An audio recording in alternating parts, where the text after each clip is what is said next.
పెళ్ళైనా పండగైనా వేడుక ఏదైనా పట్టుచీరల ప్రత్యేక వేదిక వారాహి సిల్క్స్. యోని రూపంలో ఉన్నటువంటి అమ్మవారిని మనం కామాఖ్య అమ్మవారు అంటాము. ఒక చిన్న ఎరుపు రంగు వస్త్రం మన ఇంట్లో పెట్టుకుంటే వామాచారం అంటే ఖచ్చితంగా అమ్మవారికి ఏమి ఇష్టమో అవి చేయాలి. మద్యము, మాంసము, మత్స్యము, సెక్స్. తంత్ర సాధకులను అఘోరాలనొచ్చు, పాండాలనొచ్చు, శక్తి రూపులనొచ్చు, వేణుస్వామి అవ్వచ్చు. కామాఖ్య, వరదే దేవి, నీలపర్వతవాసిని, తమ్దేవి, జగన్, అలాంటి శక్తులు నాకు శక్తులు కూడా వస్తాయి. ఇంత సెలబ్రిటీ స్టేటస్ వస్తుందని ఎప్పుడన్నా అనుకున్నారా మీ జీవితంలో? మౌత్ పబ్లిసిటీ మించిన పబ్లిసిటీ ప్రపంచంలోనే ఉండదు. సో నా జీవితంలో అది జరిగింది.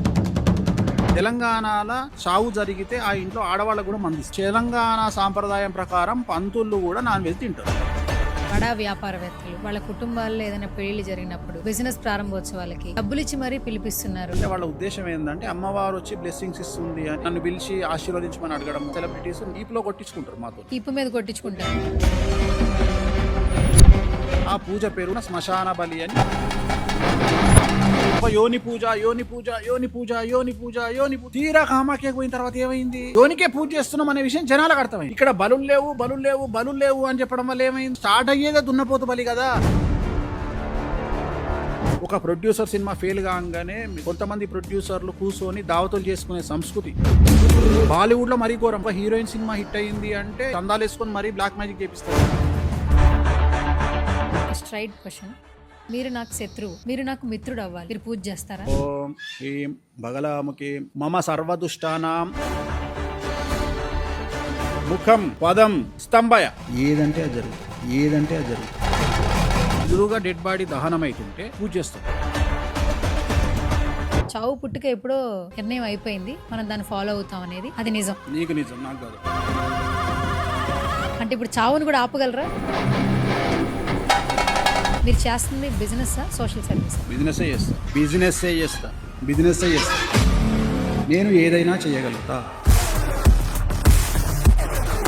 హాయ్, హలో, నమస్తే. This is Suvarna. Welcome to Suman TV. So right now నాతో పాటు ఉన్నారు అంటే ఆయన ఏం మాట్లాడితే అది వైరల్, ట్రెండింగ్ అనమాట. బేసిక్గా ఆస్ట్రాలజర్ అనగానే ఆయన పేరే గుర్తొస్తుంటుంది. సెలబ్రిటీ స్టేటస్ని ఎంజాయ్ చేస్తున్నారని కూడా చెప్పొచ్చు. 2 తెలుగు రాష్ట్రాలు ఆయన ఏం మాట్లాడతారు అని ఎదురు చూసేవాళ్ళు ఉన్నారు, ఆయన ఏం మాట్లాడితే వైరల్ చేద్దామని చూసేవాళ్ళు కూడా ఉన్నారు. సో రైట్ నౌ మనతో పాటు ఉన్నారు ప్రముఖ ఆస్ట్రాలజర్ వేణుస్వామి గారు. ఆయనతో మాట్లాడదాం. నమస్కారం గురుగారు. నమస్తే తల్లి. ఓం నమో వెంకటేశాయ. వెంకటాద్రి సమం స్థానం బ్రహ్మాండే నాస్తి కించన వెంకటేశ సమోదేవో న భూతో న భవిష్యతి. ఫస్టే ఒక ర్యాపిడ్ ఫైర్ లాగానే ఒక కౌంటర్ ఇచ్చే క్వశ్చన్. యాక్చువల్లీ సెలబ్రిటీలకి కొన్ని సినిమాలు చేస్తే స్టార్డమ్ వస్తుంది, బిజినెస్లు చేసే కొద్దీ బిజినెస్ మ్యాన్స్కి సక్సెస్ వస్తుంది. బట్ ఇప్పుడు 2 తెలుగు రాష్ట్రాలలో ఒక సెలబ్రిటీ స్టేటస్ని ఎంజాయ్ చేస్తూ ప్రముఖ ఆస్ట్రాలజర్ వేణుస్వామి అనే మాటలు వింటూ ఉన్నాం. ఇంత సెలబ్రిటీ స్టేటస్ వస్తుందని ఎప్పుడన్నా అనుకున్నారా మీ జీవితంలో? నేను అనుకున్నాను, నా జాతకంలో ఉంది ఆ యోగము. సో జనరల్గా రవి బుధులు కలిసి ఉంటే మనకు గుర్తింపు వస్తుంది. కానీ ఇంతకు ముందున్నటువంటి సమాజము, social media, main stream media వేరు, ఇప్పుడున్నటువంటి మెయిన్ స్ట్రీమ్ మీడియా వేరు. ఒకవేళ ఇదే ఊపు కనుక ఇదే మీడియా 1990లో ఉండుంటే పరిస్థితి వేరే రకంగా ఉండేది. ఎందుకంటే కనీసం 1500 సినిమాలకు ముహూర్తాలు పెట్టినటువంటి వ్యక్తిగా అప్పుడున్న ట్రెండ్ వేరు, అప్పుడున్నటువంటి జనరేషన్ వేరు. సో ఆల్మోస్ట్ నాకు తెలిసినటువంటి జనరేషను 90%, అంటే నేను ఎవరితోనైతే జర్నలిస్టులతో పనిచేసినో, సినిమా జర్నలిస్టులు, నాట్ రెగ్యులర్ జర్నలిస్టులు, సినిమా జర్నలిస్టులతో పనిచేసినో, మిక్కిలినేని జగదీష్ బాబు కావచ్చు, సతీష్ బాబు కావచ్చు, చాలామంది. సో వాళ్ళందరూ మనల్ని అంత గుర్తించేవాళ్ళు, అంత మాట్లాడుకునే వాళ్ళము. ఒక టీం లాగా ఉండేది. అంటే సినిమా ముహూర్తం అయిపోగానే జర్నలిస్ట్తో మాట్లాడటము, ప్రెస్ మీట్ ఉండేది. ఇప్పుడు సిస్టమ్ అంతా మారిపోయింది. సినిమా ఓపెనింగ్ అంటే అదొక పండగ వాతావరణం. ఇంతకు ముందు నేను మాట్లాడేది, అంటే నేను మాట్లాడేది 2002, 2004 పూర్వం. సో అప్పుడు ఏంటంటే మేము సినిమా ముహూర్తం చేయగానే వాళ్ళ దగ్గరికి వెళ్ళిపోయి ప్రెస్ మీట్కి టైం ఉండేది, వాళ్ళతో మాట్లాడుకునే వాళ్ళము. సో అప్పుడు సినిమా మ్యాగజైన్స్ వచ్చేవి, వాటిని సీతార, జ్యోతి చిత్ర, ఇట్లా చాలా చాలా వచ్చేవి. అంటే ఒక వారానికి ఒక 20-30 వారపత్రికలు వచ్చేవి, సినిమా పత్రికలు. వాటిలో మా ఫోటోలు వచ్చేవి. అంటే సినిమా క్లాప్ కొట్టేది, లేకపోతే హీరోతో కొబ్బరికాయ కొట్టించేది, హీరోయిన్తో కొబ్బరికాయ కొట్టించేది, అవన్నీ కట్ చేసుకొని దగ్గర పెట్టుకునేవాళ్ళం. అది అప్పటి చరిత్ర. ఇప్పుడు చాలా ఫాస్ట్గా ఉంది. ఇంకోటి, అప్పుడు చెడు లేదు, మంచి ఒకటే. అప్పుడు ఎంతసేపు ఈ వారపత్రికలో పడితే మనం అది చూసుకోవడం, వేరే వాడికి చూపించడం. నేను ఇగో ఈ వారంలో నేను ఈ పూజ చేసిన బాబు, ఈ సినిమాకి నేను పూజ చేసిన బాబు అని చెప్పి చూపించుకోవడం. ఇప్పుడు అట్లా కాదు కదా. ఇప్పుడు ఆ పద్ధతి లేదు, ఆ వ్యవహారం లేదు, ఆ జర్నలిస్టు పద్ధతి లేదు. ఇప్పుడు అంతా ఏంది, మనం ఈ సోషల్ మీడియా మనం ఏదైనా అక్కడ చేయగానే అది ఇమ్మీడియట్గా టీవీలో వస్తుంది, లేదా సోషల్ మీడియాలో ఎవరో పెట్టుకుంటారు. సో సోషల్ మీడియా అయినా ఏదైనా పేరు రావాలి అంటే జాతకంలో రవి బుధులు ఖచ్చితంగా మంచి ప్లేస్లో ఉండాలి, గురువు మంచి ప్లేస్లో ఉండాలి. సో జనరల్గా అందరి జాతకాల్లోనూ ఇవే ఉంటాయా? ఉండవు. ఉదాహరణ, గురువు అనేవాడు వాక్కు కారకుడు. వాక్కు కారకుడు అంటే చెప్పినది జరగడానికి గురువు కారకుడు. నేను ఏదైనా జాతకం చెబితే ఆ జాతకం జరగాలి అంటే ఆ జాతకాన్ని జరిపించడానికి నా జాతకంలో గురువు మంచి స్థానంలో ఉంటే తప్ప అది వర్కౌట్ అవ్వదు. అదే నువ్వు యాంకర్లు బాగుండాలి జాతకం అంటే నీకు బుధుడు బాగుండాలి. ఇప్పుడు నీ జాతకం చెక్ చేస్తే దాంట్లో బుధుడు బాగుంటుంది. బుధుడు అంటే నీ గొంతు నుండి వచ్చేటువంటి మాట ద్వారా నీకు ప్రాచుర్యం లభించడం అనేటువంటిది బుధుడికి సంబంధించినటువంటిది. అలాగే హీరోయిన్స్ వచ్చేటప్పటికి శుక్రుడి కిందికి వస్తారు. వాళ్ళ జాతకం రవి శుక్రులు కలిసి, లేదా రవి శుక్రులు మంచి ప్లేస్లో ఉంటే వాళ్ళు హీరోయిన్. అంటే అది హీరోయిన్ అనేది గ్లామర్కు సంబంధించిన ఫీల్డ్. అక్కడ మాటతో పని లేదు, తెలుగు భాష రాకుండా యాక్టింగ్ చేస్తారు. అక్కడ ఓన్లీ అందాన్ని చూస్తారు. కానీ మాటకు ప్రాధాన్యత యాంకర్లది, న్యూస్ రీడర్లది. జ్యోతిష్యానికి ప్రాధాన్యత వాక్శుద్ధి, అంటే చెప్పింది జరగడం. సో ఒక్కొక్కళ్ళ జాతకంలో ఒక్కొక్కళ్ళ గ్రహాల ప్రభావం చేత వాళ్ళకి ఆ పేరు వస్తుంది. వేణుస్వామికి ఎందుకు వచ్చింది అంటే గురువు ఉచ్చలో ఉన్నాడు వేణుస్వామి కాబట్టి, గురువు ఉచ్చలో ఉండడం వల్ల, గురువు అనుగ్రహం వల్ల నేను చెప్పింది జరుగుతోంది కాబట్టి, సక్సెస్ రేట్ ఎక్కువ కాబట్టి నాకు వచ్చింది. కానీ చెప్పింది జరగడం వల్ల ఇంత పేరు వస్తుందా? రాదు. కాంట్రవర్సీస్ వల్ల పేరు వస్తుంది.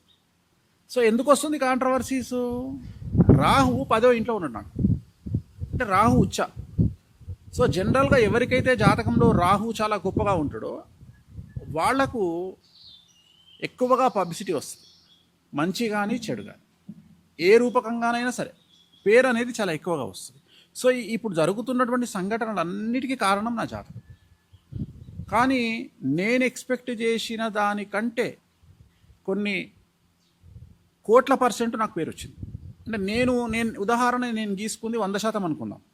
మ్యాక్సిమం స్కోపు ఒక జ్యోతిష్కుడికి మ్యాక్సిమం స్కోపు ప్రచారానికి 100% ఉంటుంది, అంతకంటే ఎక్కువ ఉండదు. కానీ కామాఖ్య అమ్మవారు నాకు ఇచ్చినటువంటి ప్రచారము 1,00,00,000% ఇచ్చింది. ఆమె తన ప్రచారాన్ని తెలుగు రాష్ట్రాల్లో చేయించడం కోసం నాతో చెప్పించినటువంటి కొన్ని మాటలు కొంతమందికి నెగిటివ్గా అనిపించి, ఆ నెగిటివ్ ఏదో చేస్తున్నాము అనే భ్రమలో కామాఖ్య అమ్మవారికి మంచి చేసిరు వాళ్ళంతా. ఇవాళ ఏ పరిస్థితికి వచ్చింది అంటే అంబుబాచి మేళా 2026లో తెలుగు రాష్ట్రాల నుండి 6 నుండి 7 లక్షల మంది తెలుగువారు కామాఖ్య దేవాలయానికి వెళ్ళేటట్లుగా ఈ ప్రచారం సాగింది.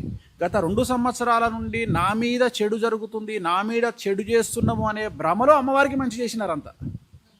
ఇక్కడ వాళ్ళ అల్టిమేట్ మోటివ్ ఏంటి అంటే వేణుస్వామిని మనం డ్యామేజ్ చేయాలా, ఒక యోని పూజ.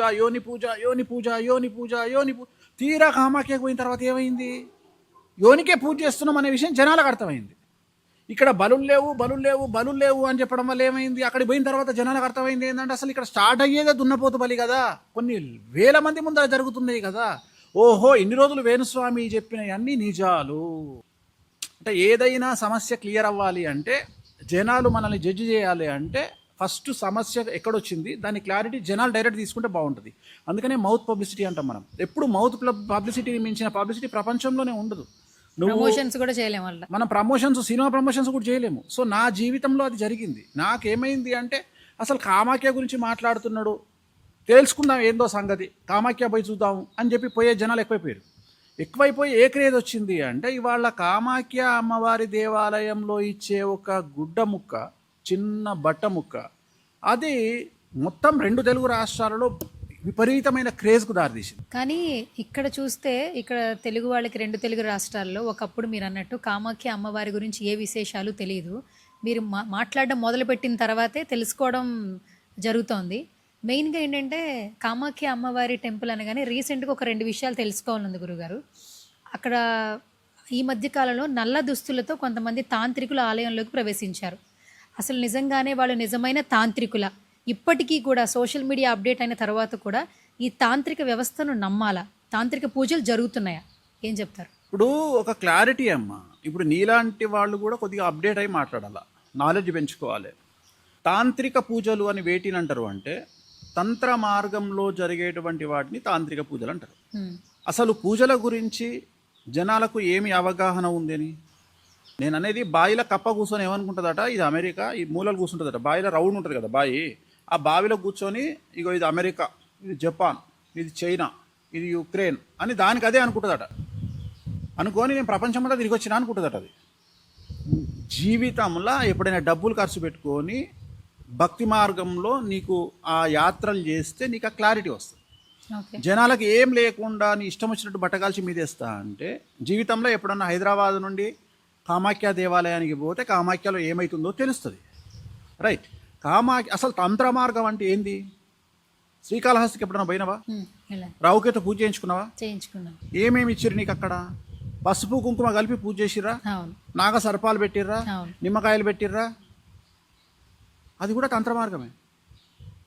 తంత్రము అంటే క్రియ, తంత్రము అంటే క్రియ, మంత్రము అంటే మంత్రము. నువ్వు అబ్జర్వ్ చేయి, పసుపు కుంకుమ దక్షిణాచారంలో వేరు చేసి వాడతారు కదా, వేరు చేసి వాడతారు కదా. మళ్ళీ అడుగుతున్నా, అందుకనే వేరు చేసి వాడతారు కదా. మరి తెలుగు రాష్ట్రాలల్లో ఒక దేవాలయంలో పసుపు కుంకుమను రెండుగా కలిపి పూజ చేసే విధానము ఒక్క శ్రీకాళహస్తిలోనే ఉంది కదా, ఉన్నదా లేదా? నిమ్మకాయలు ఎందుకు వాడతారు? అసలు నిమ్మకాయలు వాడేటువంటి పూజా విధానం ఎక్కడన్నా మనం చూసినామా ఇప్పటి వరకు? మనం ఎప్పుడు చూసినా ఏం చూసినాము? నిమ్మకాయలు దిష్టి తీసేటప్పుడు కోసి పక్కకు పారవేసినాము, కానీ ఎప్పుడు నిమ్మకాయల పూజలో వాడలా. సో నిమ్మకాయలు కామాఖ్యలో వాడుతున్నాం మనం, సో శ్రీకాళహస్తిలో వాడుతున్నాం. సో ఇక్కడ తంత్ర మార్గము అనగానే అదేదో పెద్ద దొంగతనము, అదేదో లంగతనము అనేటువంటి ప్రచారానికి తీసుకొచ్చిన వాళ్ళను క్వశ్చన్ చేయాల్సింది ఏంటంటే, నాలెడ్జ్ ఉంటే క్వశ్చన్ చేయండి, క్వశ్చన్ చేసే దమ్ముంటే క్వశ్చన్ చేయండి, లేదు ChatGPTని అడగండి. వామాచారం అంటే ఏంది, తంత్ర మార్గం అంటే ఏంది, అది చాలా నాకంటే బాగా విశదీకరిస్తుంది వామాచారం అంటే ఏంది అని. ఇక్కడ అంబుబాచి మేళా అనేటువంటిది ఏంటంటే, అమ్మవారికి రక్తస్రావం జరుగుతుంది. అంటే రజస్వల సమయం అది. ప్రతి సంవత్సరము ఒక ప్రత్యేకమైన నక్షత్రములో ఆ సమయంలో 4 రోజుల పాటు అమ్మవారి మనము ఇంకా ముఖ్యమైన విషయం ఏంటంటే, మనం పూజించేటువంటి దశమహావిద్యలన్నీ కూడా యోని రూపంలో ఉంటాయి, యోని రూపంలోనే ఉంటాయి. అమ్మవారికి ఎక్కడ కూడా విగ్రహారాధన లేదు. 10 దేవతలు ఉన్నారు అక్కడ. 10 దేవతలు దశమహావిద్యలు అంటారు. దశ మహావిద్యలు వేరు, దశ రూపాలు వేరు.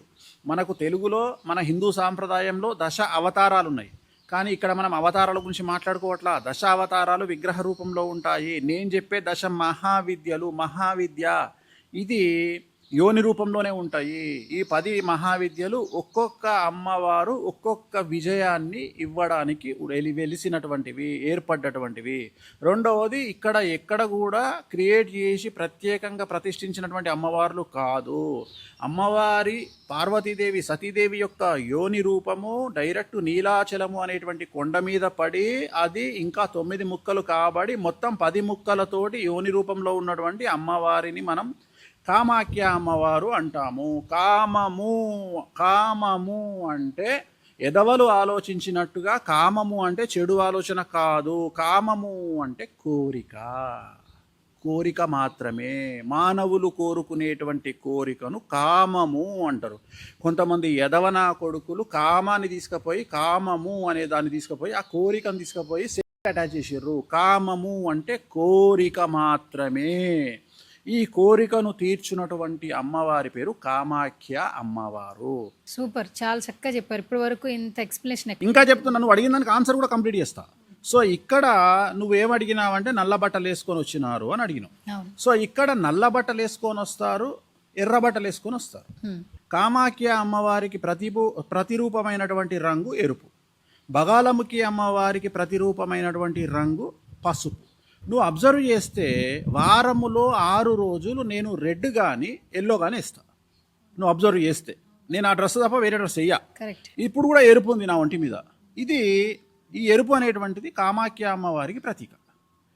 అమ్మవారికి ఇష్టమైన రంగు ఇది, కామాఖ్య అమ్మవారి రంగు. ఎల్లో అనేది బగాలముఖి అమ్మవారికి రంగు. సో నలుపు అనేది కొంతమంది కాళీ రూపానికి ప్రతీక, కాళికాదేవి రూపానికి ప్రతీక. సో ఇక్కడ ఏ తంత్ర సాధకుడైనా ఇక్కడ తంత్ర సాధకులను అఘోరాలు అనొచ్చు, పాండాలు అనొచ్చు, శక్తి రూపులు అనొచ్చు, వేణుస్వామి అవ్వచ్చు, సాధన చేస్తాడు కాబట్టి నేనవ్వచ్చు. సో ఇక్కడ అమ్మవారిని సాధన చేసేటువంటి వామాచారంలో, అండర్లైన్ వామాచారం అంటే ఖచ్చితంగా అమ్మవారికి ఏమి ఇష్టమో అవి చేయాలి. అంటే మద్యము, మాంసము, మత్స్యము, ముద్రలు, ఇవి 5. ఈ 5 లేకుండా అమ్మవారి సాధన లేదు. ఈ 5 చేస్తేనే అమ్మవారు అక్కడ సిద్ధిస్తుంది. సో ఇవి లేకుండా మేము అమ్మవారికి పాయసం పెడతాము, పూలు పెడతాము, సెకండరీ, వాళ్ళ గురించి నేను మాట్లాడట్లా. సో అలాంటి వారు అమ్మవారికి ఎప్పుడైతే ఈ ఋతుస్రావం అనేది జరుగుతుంటుందో ఆ సందర్భంలో దేవాలయాన్ని మొత్తం పూలతో అలంకరించి లోపల, దేవాలయం లోపల యోనిపీఠం 3 ఉంటాయి. ఆ 3 అమ్మవార్ల యోనిల మీద ఒక బట్ట పరుస్తారు, పసుపు బట్ట, ఎరుపు బట్ట. ఆ బట్టను మొత్తం దాంట్లో వేసేస్తారు, కట్టలు కట్టి. వేసినప్పుడు అమ్మవారికి ఆ ఎరుపు రంగులో వచ్చినటువంటి స్రావము అది బట్టను మొత్తం తడిపేస్తుంది. తడిపిన తర్వాత మిగిలినటువంటి స్రావము బ్రహ్మపుత్ర నదిలో కలుస్తుంది. సో ఎప్పుడైతే ఈ ద్వార బంధనం జరిగిందో, ఈ ద్వార బంధనం జరిగినప్పుడు చాలా విపరీతమైనటువంటి శక్తులు అమ్మవారి దేవాలయంలో ఉంటాయి అని తంత్ర సాధకుల యొక్క నమ్మకము. సో అందుకని వీళ్ళు ఏం చేస్తారు, బగలాముకి సంబంధించినటువంటి మంత్రాన్ని కానీ, వారికి నచ్చినటువంటి దశమహావిద్యల మంత్రాన్ని కానీ వీళ్ళందరూ కూడా జపిస్తూ దేవాలయం చుట్టూ కూర్చొని ఉంటారు, లేదా దేవాలయం చుట్టూ పరిక్రమ చేస్తారు. అంటే ఒక 3, 10, 40 వాళ్ళ ఇష్టాన్ని బట్టి మంత్ర సాధన చేస్తూ కామాఖ్య వరదే దేవి నీలపర్వతవాసిని తం దేవి జగన్మాత యోనిముద్రే నమోస్తుతే, ఇది మూలమంత్రం. ఈ మంత్రాన్ని అమ్మవారి మంత్రాన్ని జపిస్తూ సో కొండ చుట్టూ, అమ్మవారి దేవాలయం చుట్టూ తిరుగుతారు. తిరిగినప్పుడు వారికి కొన్ని శక్తులు వస్తాయి. ఏం శక్తులు వస్తాయి? నేను ఎలాగైతే నేను చెప్పింది జరగాలి అని నేను కోరుకుంటానో ఒక జ్యోతిష్కుడిగా, అలాంటి శక్తులు నాకు వస్తాయి. అట్లనే అవే శక్తులు వస్తాయి. అమ్మవారి కామము, కోరిక, ఇది నా కోరిక, ఈ కోరికను ఆ టైంలో అమ్మవారు తీరుస్తుంది. సో ఇలా ఎవరి సాధకులు ఎవరికి ఏం కావాలనో వాళ్ళు, కొంతమంది అఘోరాలు, ఇంకా కొంతమంది స్వామీజీలు, కొంతమంది పాండాలు, కొంతమంది సాధకులు, కొంతమంది తంత్ర మార్గం చేసేవాళ్ళు, వీళ్ళందరూ కామాఖ్య దేవాలయానికి ఆ సందర్భంలో వస్తారు. ఇది అయిపోయినాక అమ్మవారి దేవాలయం ఓపెన్ అయినాక 2 ఇస్తారు అక్కడ. ఒకటి ఎరుపు రంగులో ఉండే నీరు, అది జనాలకు ఇవ్వరు, చాలా తక్కువ మందికి ఇస్తారు, సాధకులకే ఇస్తారు. అలాగే ఒక చిన్న ఎరుపు రంగు వస్త్రం ఇస్తారు. అది ఎరుపు రంగులో ఉండొచ్చు, పసుపు రంగులో ఉండొచ్చు, చిన్న వస్త్రం, ఇంతే. అది మన ఇంట్లో పెట్టుకుంటే ఎక్కడికో వెళ్ళిపోతాము అనేది, అన్ని సకలం సిద్ధిస్తాయి అనేది నమ్మకం. చాలా మంది నమ్ముతున్నారు. చాలా మంది నార్త్ ఇండియాలో ఉండేవారి నమ్మకం. వేణుస్వామి వల్ల తెలుగు రాష్ట్రాల్లో పరిచయం అయింది. యాక్చువల్గా దీనికంటే ముందు ఇంకొకటి ఉంది, ఏంటంటే ఇదే తంతు కరెక్ట్గా దసరా నవరాత్రి ఉత్సవాలలో మొత్తం నార్త్ ఇండియా అంతా అమ్మవారి పూజలు చేస్తారు, కాళీ పూజలు. అప్పుడు ప్రత్యేకించి ఒక జీవానికి సంబంధించినటువంటి గర్భసంచికి సంబంధించినటువంటి ఒక వస్తువును వాళ్ళ ఇళ్లలో ఉంచుకోవడం ఆనవాయితీ. అది పెట్టుకుంటే సక్సెస్ దొరుకుతుంది అనేటువంటిది అక్కడి జనాల యొక్క నమ్మకం. ప్రత్యేకించి ఒక ప్రాంతానికి సంబంధించిన వాసులకు సంబంధించిన నమ్మకం. కానీ కామాఖ్య అనేది జగత్తుకు సంబంధించింది కాబట్టి ఆ వస్త్రము ఎవరి దగ్గర ఉంటే వాళ్లకు అష్ట ఐశ్వర్యాలు సిద్ధిస్తాయి, అన్ని కోరికలు సిద్ధిస్తాయి అనేటువంటిది నమ్మకం. సో దీన్ని కొంతమంది ఆసరాగా తీసుకొని తెలుగు రాష్ట్రాలలో ఇక్కడ కూడా అమ్మవారు రజస్వలైతుంది అని చెప్పి దొంగతనంగా చాలా వరకు ఆ దొంగ వస్తువులు అమ్మడం స్టార్ట్ చేశారు. ఇది మా దగ్గర వచ్చింది అని కొంతమంది స్వామీజీలు మా దేవాలయంలో ఏర్పడింది అని కుంకుమ నీళ్ళు కలిపి ఇట్లా అని దాన్ని ఇవ్వడము, డబ్బులు తీసుకోవడము, టెంపుల్కు డొనేషన్లు తీసుకోవడం, అక్కడికి వచ్చింది ప్రస్తుతం పరిస్థితి. అడగమ్మా.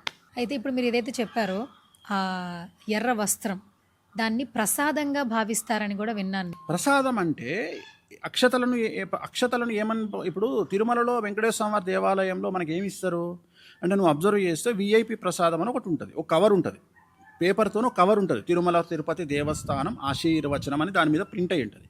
దాంట్లో ఏముంటాయి అంటే ఒక వాటర్ బాటిల్ అంటే తీర్థము ప్లస్ అక్షతలు, అంటే అది ప్రసాదం. అట్లనే కామాఖ్య అమ్మవారి దగ్గర మనకు ఇచ్చేటువంటి ప్రసాదము దీని అంబుబాచి మేళా తర్వాత మనకు అక్కడ అక్షతలు ఇయ్యరు.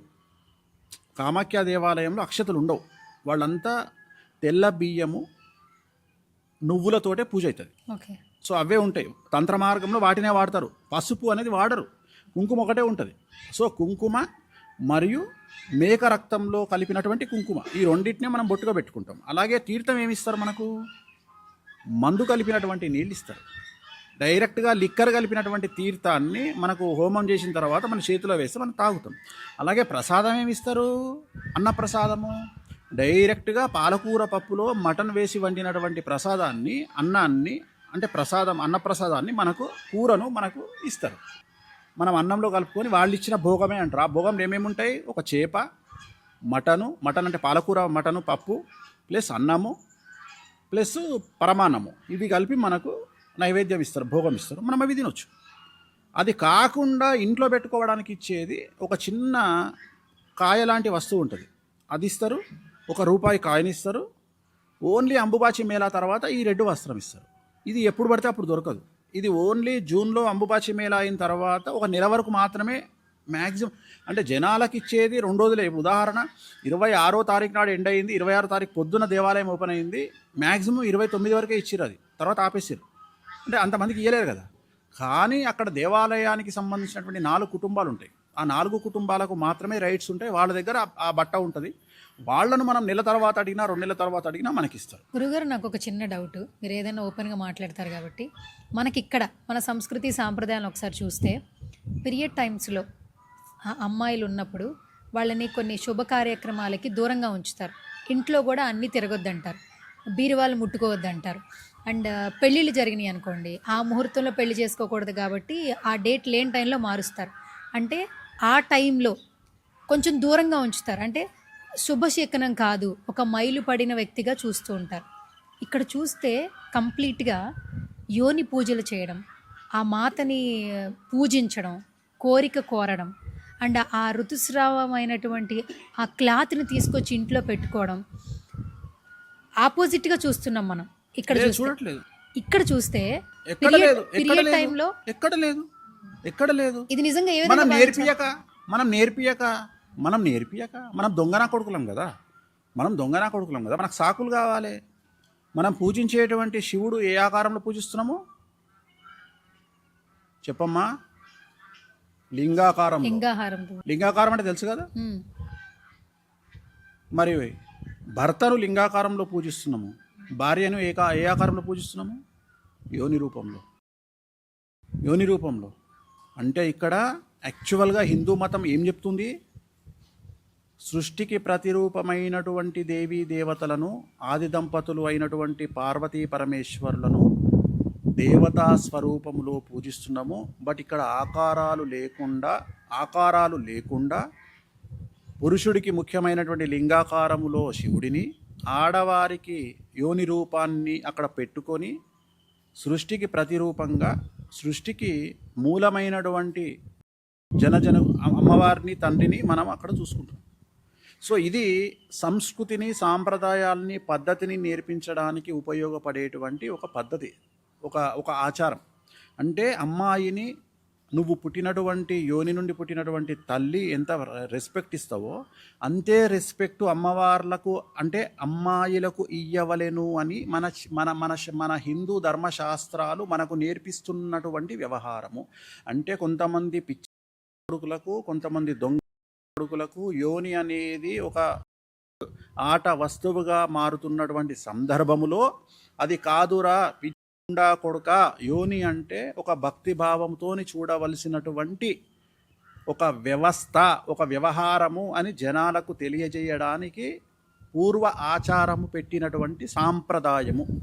సో ఇక్కడ మనకు లేదు అంటే ఇక్కడ నువ్వు కామాఖ్య పోతే తెలుస్తుంది, కామాఖ్యకు పోకుండా నీకెట్లా తెలుస్తుంది? సో ఇక్కడ యోని రూపాన్ని భగవంతుడి అమ్మవారి యొక్క స్వరూపంగా నువ్వు భావిస్తున్నావు. ఇంకొక ప్రశ్న కూడా వేసినావు నువ్వు, అమ్మాయిలకు నెలసరి వచ్చినప్పుడు అప్పటి దేశ కాలమాన పరిస్థితులను బట్టి మనం మాట్లాడుకోవాల్సింది ఏంటంటే, అక్కడ రక్తస్రావము జరిగినప్పుడు కొన్ని మలినాలు, కొన్ని వైరస్లు, కొన్ని బ్యాక్టీరియాలు బయటికి రిలీజ్ అవుతాయి కాబట్టి ఇంట్లోకి పర్మిషన్ లేదు అని చెప్పారు. అంతే తప్ప ఇక్కడ అంటుముట్టు వ్యవహారం ఏం లేదు. యాక్చువల్గా దాన్ని మనోళ్ళు ఏదైనా కానీ చక్కగా చెప్తే వినరు కదా.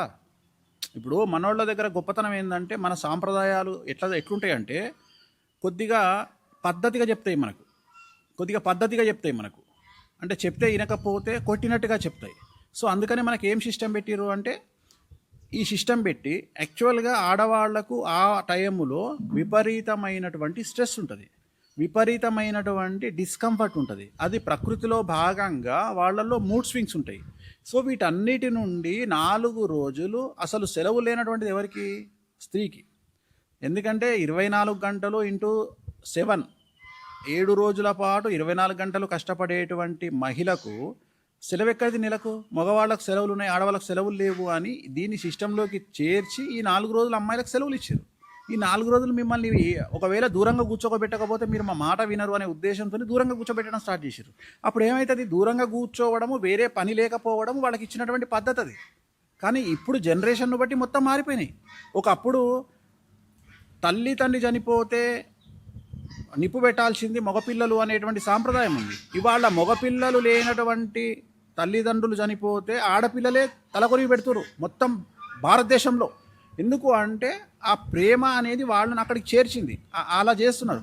సో ఇప్పుడు ఎప్పుడో వెళ్ళిపోయినాయి. ఇప్పుడు జనరల్గా ఎక్కువ ఎక్స్ట్రీమ్ పాటించే బ్రాహ్మణ్ కమ్యూనిటీలో కూడా ఈ నెలసరి అనేటువంటి దాన్ని తీసేసి ఆల్మోస్ట్ ఆల్. ఎందుకంటే ఫస్ట్ పిల్లలు యాక్సెప్ట్ చేయట్లా. జనరేషన్ను బట్టి నువ్వు 4 రోజులు ఒక అమ్మాయిని, ఒక 22 సంవత్సరాల అమ్మాయిని కూర్చోబెడితే వచ్చినోడల్లా చూసి ఏమైంది, దూరం ఉందా అంటే, మా భాషలో మేము తెలంగాణ సాంప్రదాయంలో మేము దూరం ఉందా అంటాం. దూరం ఉందా అంటే బయట ఉందా అని అర్థం. సో అక్కడ కూర్చుంది అని అర్థం. సో ఇవన్నీ కూడా దేశ కాలమాన పరిస్థితులను బట్టి మనం ఏర్పరచుకున్నటువంటి సిద్ధాలు. రెండవది ప్రామాణికంగా ఏరియాలను బట్టి డిసైడ్ అవుతుంది.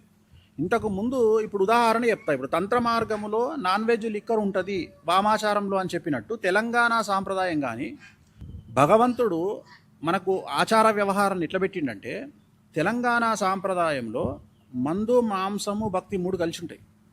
నువ్వు అబ్జర్వ్ చేయి. ఎందుకంటే భగవంతుడిని చాలా దగ్గరగా చేయడానికి తెలంగాణ సాంప్రదాయం ఉపయోగపడుతుంది. తెలంగాణ సాంప్రదాయం అంటే చాలామంది తెలుగు అంటే ఆంధ్ర అనుకుంటారు. కాదు, తెలంగాణ అంటే తెలుగు యొక్క ఆన. యాక్చువల్గా తెలుగు భాష తెలంగాణకు సంప్రదించింది. తెలంగాణ సాంప్రదాయం ప్రకారము భక్తి ప్లస్ ఎంటర్టైన్మెంట్ ఈ 2 కలిసి ఉంటాయి. ఇప్పుడు ఉదాహరణ తీసుకుంటే తెలంగాణ సాంప్రదాయంలో ఏ దేవాలయానికి వెళ్ళినా నాన్ వెజ్ లిక్కర్ ఉంటుంది. పెళ్ళిళ్ళు కూడా అసలు చావుకు పెళ్లికి నాన్ వెజ్ ఉంటుంది. ఇప్పుడు ఉదాహరణ తెలంగాణలో ఎవరైనా చనిపోతే చేదునోరు అంటారు. అంటే చనిపోయినాక ఖచ్చితంగా వాళ్లకు 2వ రోజో 3వ రోజో మనకు తెలిసిన వాళ్ళు మన బంధువులు ఏం చేస్తారంటే, ఇప్పుడు ఉదాహరణ మా అమ్మ చనిపోతే మా అన్న అంటే మా కజిన్ బ్రదర్స్ వాళ్ళు ఏం చేసిర్రు, నాకు ఇంత లిక్కరు ఇంత నాన్ వెజ్ వండి తీసుకొచ్చారు. అయితే మరి పంతులు కదా తెలంగాణ తింటారా అంటే, తెలంగాణ సాంప్రదాయం ప్రకారం పంతులు కూడా నాన్ వెజ్ తింటారు, మందు తాగుతారు. కానీ చాలా వరకు బయటికి చెప్పుకోరు. ఇక్కడ దొరల సాంప్రదాయం వెలమలది మరియు రెడ్ల దొర సాంప్రదాయం ఇక్కడ నడిచింది. అలాగే వైష్ణవ సాంప్రదాయాన్ని పాటించే ప్రతి ఒక్క కులస్తులు కూడా ఇక్కడ తెలంగాణలో పంతులకు మాంసం పెట్టి తద్దినాలు పెట్టడము, సంవత్సరికాలు జరపడము ఆనవాయితీ. సో వాళ్ళు ఒక మేకను కోస్తే ఆ లెగ్ పీస్ అనేది పంతులింటికి పంపిస్తారు. ఇక్కడ సాంప్రదాయం, తెలంగాణ ఆచార వ్యవహారం. సో ఇక్కడ భక్తి నరసింహస్వామి గుడికి యాదగిరి గుట్టకు పోతే చిన్న గుట్ట దగ్గర వచ్చి మందు మాంసం వాడతావు. అట్లనే కొమరవెల్లి మల్లన్న దగ్గరికి పోతే వచ్చేటప్పుడు పోచమ్మ దేవాలయం దగ్గర ఆగుతావు. అట్లనే సికింద్రాపూర్ నరసింహస్వామి దేవాలయానికి పోతే అక్కడ కూడా నువ్వు పెద్దగుట్టకు పోతే పెద్దగుట్టలో నువ్వు ఏ టెంపుల్కి పోయినా, ఈవెన్ ఆంజనేయ స్వామి దేవాలయము కర్నూలు దగ్గరికి పోయినా రిటర్న్లో వచ్చేటప్పుడు బద్దిపోచమ్మ దగ్గర ఆగి అక్కడ మళ్ళీ మాంసం గీసం చేసుకొని మళ్ళీ ఎంజాయ్ చేసి వస్తారు. అంటే ఇక్కడ ఎందుకు అంటే దేవుడిని కూడా తమ యొక్క ఆచార వ్యవహారాలలో మమేకం చేసుకోవడం తెలంగాణ సాంప్రదాయం యొక్క లక్షణం. ఇక్కడ మందు మాంసము లేకుండా భక్తిభావం లేదు. అంటే చాలామంది దేవుడిని దూరం చేసిండ్రు కొంతమందికి అని అంటారు కదా. ఆ దూరం చేసిండ్రు అనేటువంటి పదం లేకుండా చాలా దగ్గరగా ఉన్నాడు దేవుడు అని చెప్పడమే ఈ సిస్టమ్ యొక్క లక్షణం. అంటే జనరల్గా లిక్కర్కు ఎవరు అడిక్ట్ అవుతారు?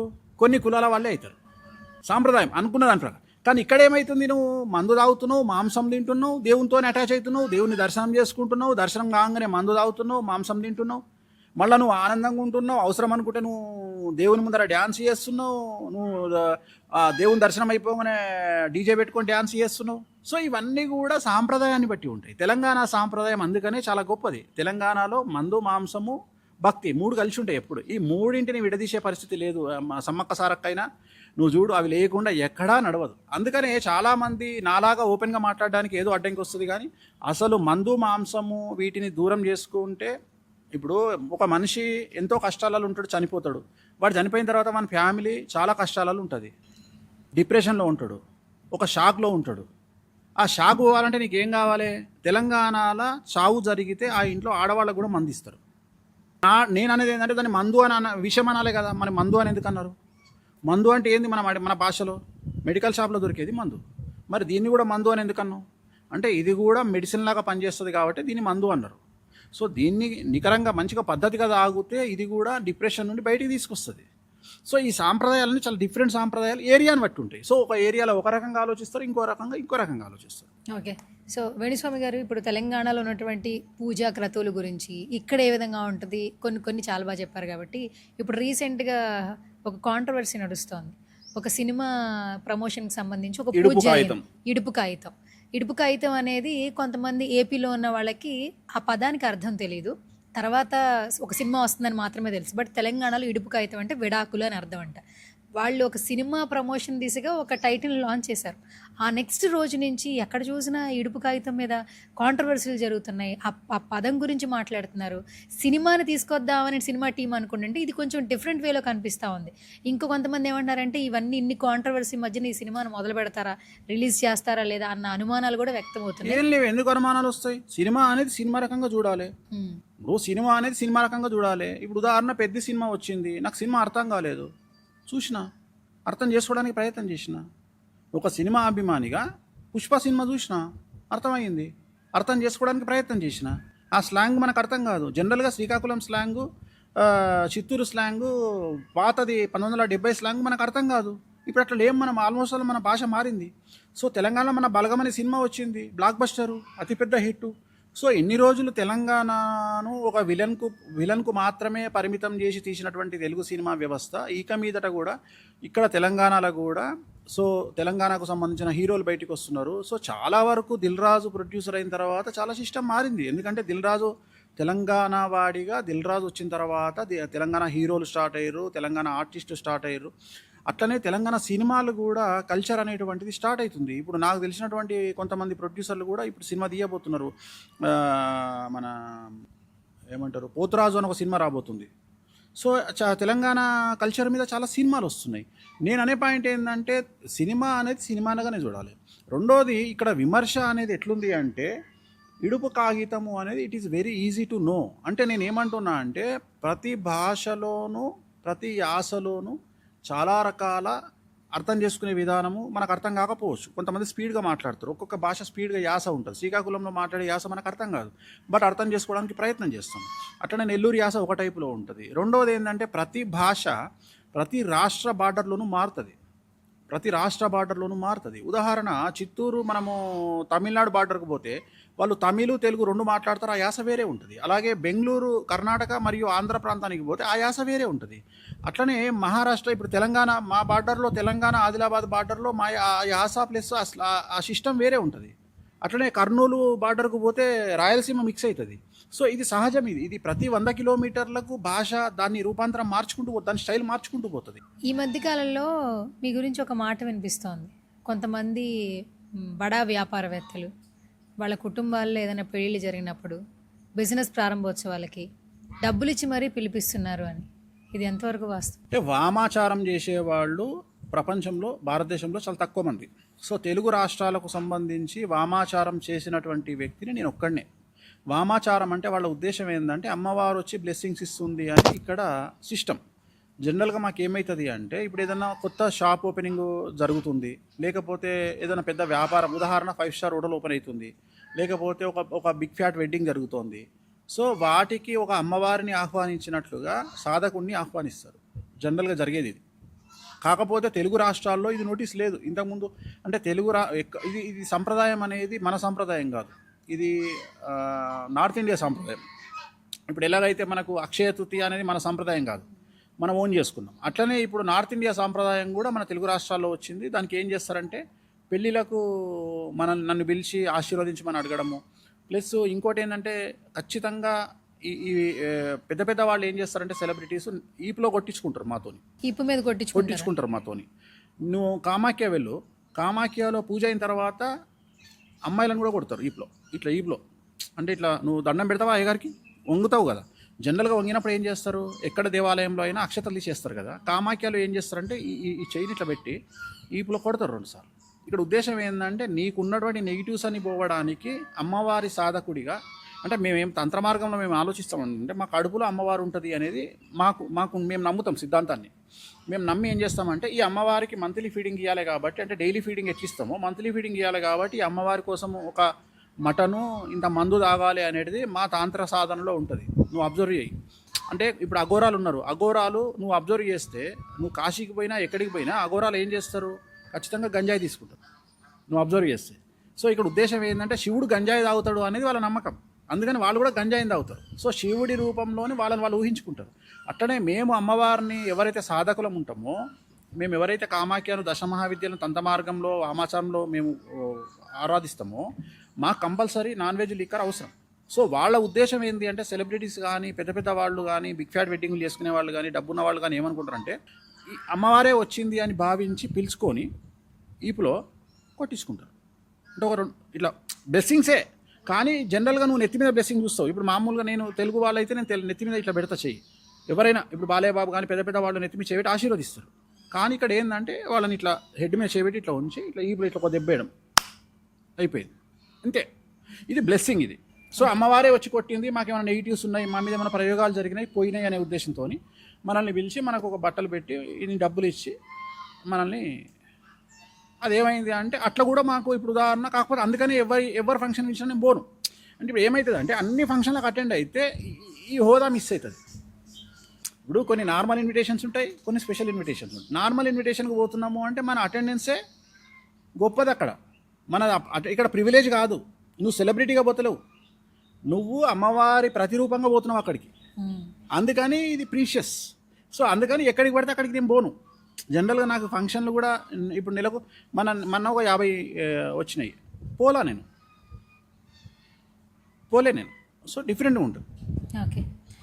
సో ఇంకొకటి ఏంటంటే ఏ సమస్య వచ్చినా వేణుస్వామి దగ్గరికి వెళ్తే పరిష్కారం దొరుకుతుందని ఈ మధ్యకాలంలో చాలామంది, ఇప్పుడు మేము ఒక ఇంటర్వ్యూ చేస్తాము, మాకే కాల్ చేసి నాకు వేణుస్వామి గారి అపాయింట్మెంట్ కావాలి అని నాకు కాల్ చేసిన వాళ్ళే చాలా మంది ఉన్నారు. నేను మీకు ఫోన్లు కూడా చేసి చెప్పాను. కరెక్టే, అది నమ్మొచ్చు. నేను అలా ఒక 2 కాంటాక్ట్స్ కూడా షేర్ చేశాను యాక్చువల్లీ. ఒకళ్ళేమో వివాహానికి సంబంధించి చేశారు, ఒకళ్ళు బిజినెస్ సంబంధించి చేశారు. ఎంత కష్టపడినా కూడా ఇంట్లో డబ్బు నిలవట్లేదట. సో దాని గురించి కూడా అడిగారు, అపాయింట్మెంట్ అదంతా ఫీజు అంతా అడిగినప్పుడు కూడా నేను మీ మేనేజర్ సంపత్ గారికి కాల్ చేసి చెప్పాను యాక్చువల్లీ.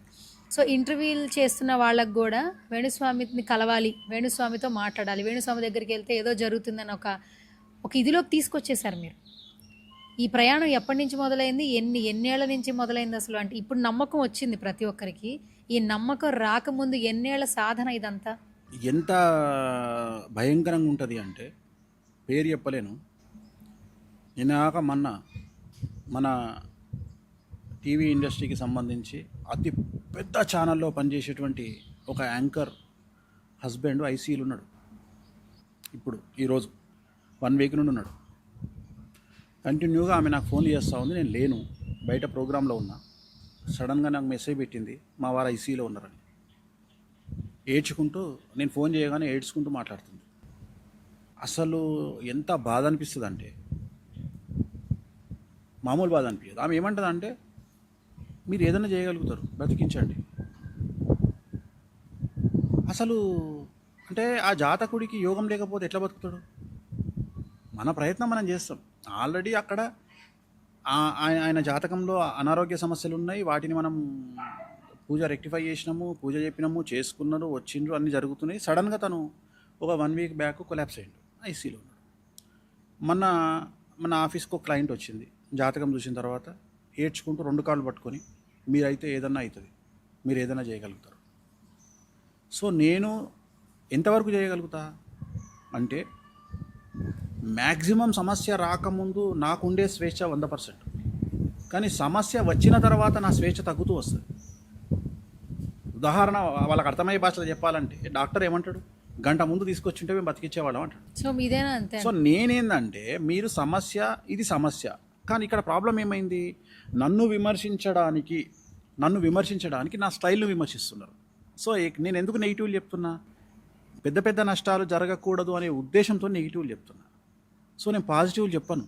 నేను నీకు క్యాన్సర్ వస్తుందనో, నీకు ఇంకో ప్రాబ్లం అవుతుందనో, ఇన్కమ్ ట్యాక్స్ రైడ్ అవుతుందనో, ఈడీ రైడ్ అవుతుందనో, ఇవన్నీ నేను ఎందుకు చెప్తున్నా అంటే రాబోయే సమస్యల నుండి మీ ప్రయత్నాలు మీరు చేసుకుంటారు అనే ఉద్దేశంతోనే చెప్పబడుతున్నటువంటి మాటలు ఇవన్నీ. సో వేణుస్వామి మాట్లాడితే నెగిటివ్గా మాట్లాడతాడు. నేను ఎక్కడో చూసిన ఒక ఆడామె వచ్చి మాట్లాడుతుంది. నేను మొన్న ఒక ఇంటర్వ్యూలో చెప్పిన,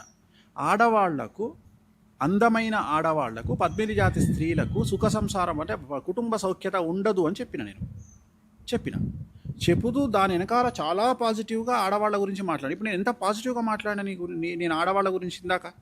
సో ఇలాంటి పాయింట్లు ఎవడు మాట్లాడు. వేణుస్వామి చెప్పిండు, అందమైన అమ్మాయిలకు భర్తలు ఉండరట, భర్తలు వదిలేస్తారట. దాన్ని పెద్ద టాపిక్గా తీసుకొని డిస్కషన్. నేను మంచి చెప్పినప్పుడు ఎందుకు మాట్లాడతలేవు, ఎందుకు చెప్పినా అక్కడ అంటే లెక్కలు కూడా చెప్పు, అట్లనే లెక్కలు కూడా చెప్పు, ప్రతిదీ ప్రామాణికంగా మాట్లాడు. ఈ సంవత్సరము 2025వ సంవత్సరము మగవారి చేతిలో దారుణ హత్యకు గురైన సంచలనాత్మకమైన డెత్స్, మగవాళ్ళ డెత్స్ 500 ఉంటే 795 ఉంటే ఆడవారి డెత్స్ 500 ఉన్నాయి. 2025లో మగవారి చేతిలో అతి దారుణంగా చంపబడి మీడియాకెక్కిన కేసులు 500 ఉన్నాయి ఆడవాళ్ళవి. అంటే ఆడవాళ్ళు 500 మంది చనిపోయారు, కానీ మగవాళ్ళు 795 మంది చనిపోయారు. సంచలనాత్మకమైన డెత్స్, నిన్న పూణే డెత్ లాగా నేను మాట్లాడేది. సో ఇట్లా లెక్కలు మాట్లాడుకోండి. అట్లనే వేణుస్వామి మంచి చాలాసార్లు చెప్తాడు. సో చాలామంది ఇష్టం వచ్చినట్లు నోటికొచ్చింది ఏదేదో మాట్లాడతారు. ఇప్పుడు ఎందుకు వచ్చింది ఈ టాపిక్ మనకు, ఎందుకు నువ్వు అడిగిన ప్రశ్న ఏంది? ఇప్పుడు వేణుస్వామిని బాగా నమ్ముతున్నారు.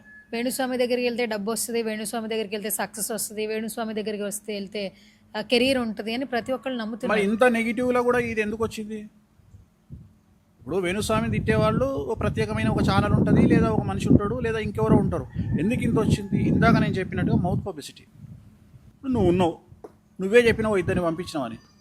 ఆ 2 నేను చేసింది సక్సెస్ అయింది అనుకో, వాళ్ళు ఆగుతారా? ఒక 100 మందికి చెప్తారు. ఆ 100 మందిలో 50 మంది చెప్పారనుకుందాం. జనరల్గా నా దగ్గరకు వచ్చే సెలబ్రిటీస్ సెక్యూరిటీ రీజన్స్ వల్లనో, పబ్లిసిటీ రీజన్స్ వల్లనో చాలామంది బయటికి చెప్పుకోరు. నా దగ్గరికి వచ్చినట్లు కూడా చెప్పుకోరు. ఎంత గొప్పగా జరుగుతుంది, ఎంత ఘోర అంటే సిచ్యువేషన్ ఎట్లుంటుంది అంటే, నేను ఏదైనా పెళ్లికి కానీ ఏదైనా చావుకు కానీ వెళ్ళినప్పుడు నేను వెళ్ళి మాట్లాడుతున్న సందర్భంలో అనుకోకుండా ఇప్పుడు మీ అక్క వచ్చింది నాతో వేణుస్వామి గారు బాగున్నారా అని మీ అక్క నన్ను అడిగింది అనుకో, నువ్వేమంటావు అప్పుడు? అదేందక్క వేణుస్వామి గారు నీకెట తెలుసు, నేనంటే వేణుస్వామి ఇంటర్వ్యూ చేస్తానా నీకెట తెలుసు అనగా నేనేమంటా, మననే వచ్చిందమ్మా, ఏందక్క నాకు చెప్పకుండా వెళ్ళావా నువ్వు? ఇట్లాంటి కేసులు ఈజీగా 1000స్లో ఉంటాయి. అంటే చెప్పుకోరు. ఇప్పుడు సెలబ్రిటీలు వచ్చిర్రు, వాళ్ళకు ఉద్దేశం ఏంటంటే వేణుస్వామి దగ్గరికి పోయినామంటే ఏదో సమస్య ఉంది అని చెప్పి నేను పోయినా జనాలకు తెలుస్తుంది అని వాళ్ళు అనుకుంటారు. బట్ ఇక్కడ నా దగ్గరికి వచ్చేటువంటి మనుషుల యొక్క జాబితా 99% బయటికి రాదు 1% వస్తుంది. ఆ 1% కూడా ఎందుకు వస్తుంది అంటే, ప్రయోగ బాధలలో ఉండేవాళ్ళు ఏమన్నా ఈ మధ్యన ప్రయోగాలు నమ్ముతారు, తెలుసు కదా, చెడు ప్రయోగాలు, బ్లాక్ మ్యాజిక్ జరిగినప్పుడు మా వెనకాతల వేణుస్వామి ఉన్నాడు అని వాళ్ళ శత్రువుకు వాళ్ళు చెప్పించుకోవాలి అని గురువు గారు ఇప్పుడు ఉదాహరణ నువ్వు ఉన్నావమ్మా, నువ్వే నా దగ్గరికి వచ్చినావు, సపోజ్ నీ మీదనే ఏదో ప్రయోగం జరిగింది, నువ్వు యాంకర్ కావద్దనో మీ జాగా విషయంలో నువ్వు మీ పాలో లెవెల్లో కొట్టుకున్నారమ్మా, కొట్టుకొని నువ్వేం చేసినావు, నా దగ్గరకు వచ్చినావు, నేను అతి పవర్ఫుల్ పూజ చేయించిన నీకు. ఇలా మనం ఏదంటే చేస్తాం మనం అనుకుంటే, నువ్వు అడిగిన దాంట్లోనే మళ్ళీ ఆన్సర్ వస్తుంది.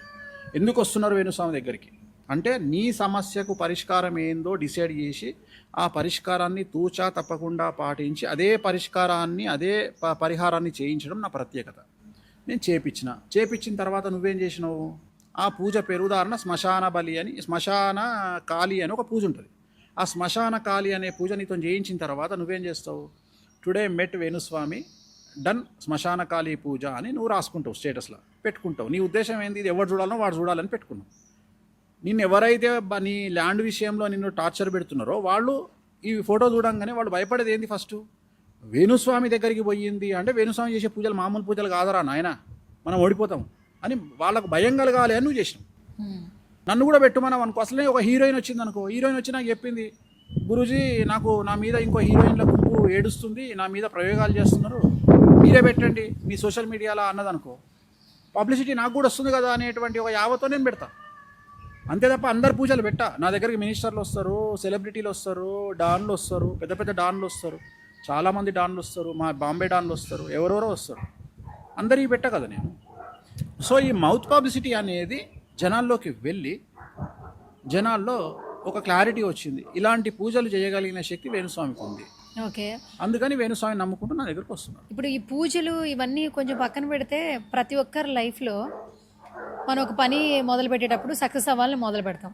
లైక్ మీ విషయంలోనే ఎంతోమంది వస్తున్నారు, సక్సెస్ రేటు కనిపిస్తూ ఉన్నా ఎక్కడో ఒక ఫెయిల్యూర్ ఉంటుంది, ఖచ్చితంగా ఉంటుంది, బెడిసి కొడుతుంది. అలాంటి ఫేసెస్ ఏమైనా ఫేస్ చేశారా? చాలా ఉంటాయి. ఉదాహరణ, అలా బెడిసి కొట్టడానికి ప్రధానమైనటువంటి కారణము వాళ్ళు డేట్ ఆఫ్ బర్త్ తప్పు చెప్పడం. ఉదాహరణ ఏమవుతుందంటే, ఇప్పుడు 1975లో పుట్టినటువంటి వ్యక్తి డేటు మంత్ కరెక్ట్ చెప్తాడు, జనవరి 17, 70 అంటాడు, కానీ అతను పుట్టేది జనవరి 15, 69 కానీ 71 కానీ ఉంటుంది. అప్పుడు నక్షత్రం మారిపోతుంది. సో మన ప్రిడిక్షనే తప్పవుతుంది. సో నేను వేసుకున్న అంచనా అంటే ఎంత తేడా ఉంటుంది అంటే, ఒక హార్ట్ పేషెంట్ ఈసీజీకి హార్ట్ ప్రాబ్లం లేనటువంటి ఈసీజీకి ఉన్నంత తేడా వస్తుంది. సో నాకు గ్రిప్ దొరకదు జాతకంలో, నేను వేసిన అంచనా తప్పు. రెండోది, సంకల్పం అనేటువంటిది తెలుగు సాంప్రదాయంలో అతిపెద్ద తప్పు ఏంటంటే, నక్షత్రం లేకుండా సంకల్పం చెప్పడం అనేది తప్పు. మేము స్టార్ట్ చేసిన తర్వాత ఇవాళ తెలుగు రాష్ట్రాలలో చాలామంది నక్షత్రాలు చెప్తున్నారు. ఇంతకుముందు నక్షత్రాలు చెప్పేటువంటి వాళ్ళు కాదు. నక్షత్రం చెప్పడం తమిళనాడు సాంప్రదాయం. దాన్ని నేను నార్త్ ఇండియా కూడా పబ్లిసిటీ చేసిన. ఇవాళ కామాఖ్యలో కూడా నేను అందరు జనాలు నక్షత్రం రాస్తున్నారు. అది కూడా నా వల్లనే జరుగుతుంది. అంటే ఇప్పుడు నువ్వు వచ్చినావు, ఏదో ఉంది, పేరనేని గోత్రోద్భవస్య, చెట్ల గోత్రం, పేరినేని గోత్రోద్భవస్య మహేష్ బాబు నామధేయస్య మఖా నక్షత్ర జాతకస్య అంటే మహేష్ బాబుది మఖా నక్షత్రము, పేరినేని గోత్రము, ఇది క్లారిటీ. ఇట్లా నక్షత్రాలు కలిపి చెప్పడం అనేటువంటిది మా సాంప్రదాయం. అంటే మేము తమిళనాడు సాంప్రదాయాన్ని ఓన్ చేసుకొని ఇక్కడ నక్షత్రాలు చెబితేనే ఫలిస్తాయి అనేటువంటి ఉద్దేశంతో దీన్ని మేము సినిమా ఇండస్ట్రీలో ప్రయోగం చేసినాం. సినిమా ఇండస్ట్రీలో నక్షత్రాలు చెప్పకుండా ఎవరి గోత్రము చెప్పబడదు. ఖచ్చితంగా గోత్రముతో పాటు నక్షత్రం చెప్పవలసిందే. అట్లనే మేము పూజలు నిర్వహించుకున్నా మా నక్షత్రాలు చెప్పుకుంటాం. సో నక్షత్రం చెప్పినప్పుడు మాత్రమే రిజల్ట్ వస్తుంది, లేకపోతే రిజల్ట్ రాదు. అందుకని ఇక్కడ ఈ నక్షత్రాలు చెప్పి సిస్టమేటిక్గా పూజలు చేయించి రిజల్ట్ కూడా బాగా వస్తుంది. ఒకవేళ నేను నక్షత్రం తప్పు చెప్పింది అనుకో, రిజల్ట్ ఎట్లా వస్తుంది? రాదు.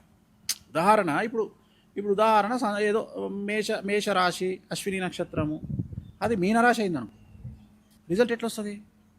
అదొక ప్రాబ్లం. సో ఇలాంటి రెండోది ఏంటంటే, అన్నిటికంటే ముఖ్యం ఏంటంటే, ఈ వామాచారంలో ఈ పూజలలో నమ్మకం లేకపోతే ఫలించవు. నమ్మాలి ఫస్ట్. నువ్వు సరెండర్ అయ్యి దేవుని, నువ్వు అక్కడ సరెండర్ చేసుకో. నువ్వు దేవుడికి, నువ్వు ఈవెన్ వెంకటేశ్వర స్వామి దక్షిణాచారంలో కూడా వెంకటేశ్వర స్వామికి నువ్వు సరెండర్ అయితే ఆయన కూడా కాపాడతాడు. అట్లనే వామాచారంలో కూడా నువ్వు సరెండర్ అయిపో. అంటే ఇక నువ్వు సమర్పించుకో, ఇక నువ్వు చూసుకుంటావమ్మా, నాకు ఏం లేదు, ఇక నాకు వద్దుగా, నేను చేసేది నేను చేస్తున్నా, ఇక నాకు నువ్వు ఉన్నావు, నాకు అమ్మవారు నువ్వు ఉన్నావు, నువ్వు చూసుకుంటావు అంతే. ఇప్పుడు నాకు కష్టం వచ్చినా నేను అమ్మవారి దగ్గరికి పోయి అదే చెప్పుకుంటా, అమ్మ నువ్వు చూసుకుంటావు, నాకు ఎందుకు ఇంకా లొల్లి. ఇంతమందికి కష్టాలు వచ్చినప్పుడు తీర్చే నాకు కష్టం వస్తే అమ్మవారు ఊరుకుంటుందా? ఊరుకోదు. సో అట్లనే మీరు కూడా నా దగ్గరకు వచ్చే వాళ్ళు కూడా ఇక్కడ రెండు కావాలి. ఆల్రెడీ నమ్మి నా దగ్గరకు వస్తున్నారు. ఎందుకంటే నేను మొదలే చెప్తున్నా, నేను ఐఎమ్ నాట్ కమర్షియల్ అంటున్నా. రెండోది, నేను ఎక్కడ పబ్లిసిటీ చేసుకోనని చెప్తున్నా, నేను ఎక్కడ యాడ్ లేనని చెప్తున్నా, ఎక్కడ టీవీ ప్రమోషన్ కార్యక్రమాలు ఉండవని చెప్తున్నా. ఓన్లీ వేణుస్వామిని బ్యాటింగ్ చేసే కార్యక్రమాలే వస్తాయి టీవీలలో, వాటినే చూడండి. వేణుస్వామి మంచోడు కాదనుకోండి, వేణుస్వామికి నాలెడ్జ్ లేదనుకోండి. అయినప్పటికీ మీ జ్ఞానం మిమ్మల్ని అంగీకరిస్తే, మీ జ్ఞానం మీకు పర్మిషన్ ఇస్తే నా దగ్గరికి రండి. నా దగ్గరకు వచ్చి నన్ను నమ్మినప్పుడు నేను చెప్పే రెమెడీస్ కూడా నమ్మండి. నమ్మి నేను చేసిన కార్యక్రమాలు చూసుకోండి. But it will take time. Maybe ఒకళ్ళకు 3 నెలల పని చేసేది ఒకళ్ళకు 6 నెలలు పట్టవచ్చు. బట్ రిజల్ట్ అయితే ఉంటుంది. కానీ పర్సంటేజ్ మిస్ అవుతుంది. ఎక్కడ మిస్ అవుతుంది అంటే, ఉదాహరణ నేను ఒక 100 కేసులు నేను తీసుకుంటే ఒక 5 నుండి 8 కేసులు ఫెయిల్. ప్రతి 100లో 5 నుండి 8 కేసులు ఫెయిల్. అవి ఇంకా మానవ తప్పిదం కావచ్చు. అంటే మానవ తప్పిదం అంటే ఇప్పుడు మనం రాసుకున్న డేట్ ఆఫ్ బర్త్లు కావచ్చు, లేదా నక్షత్రాల తప్పు కావచ్చు.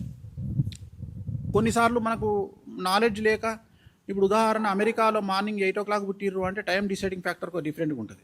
నేను లగ్నాన్ని డిసైడ్ చేసినట్టు ఎవరు చేయరు. నేను అమెరికా ఫ్యాక్టర్లో నేను నక్షత్రం ఒకటేస్తా, లగ్నం ఒకటేస్తా.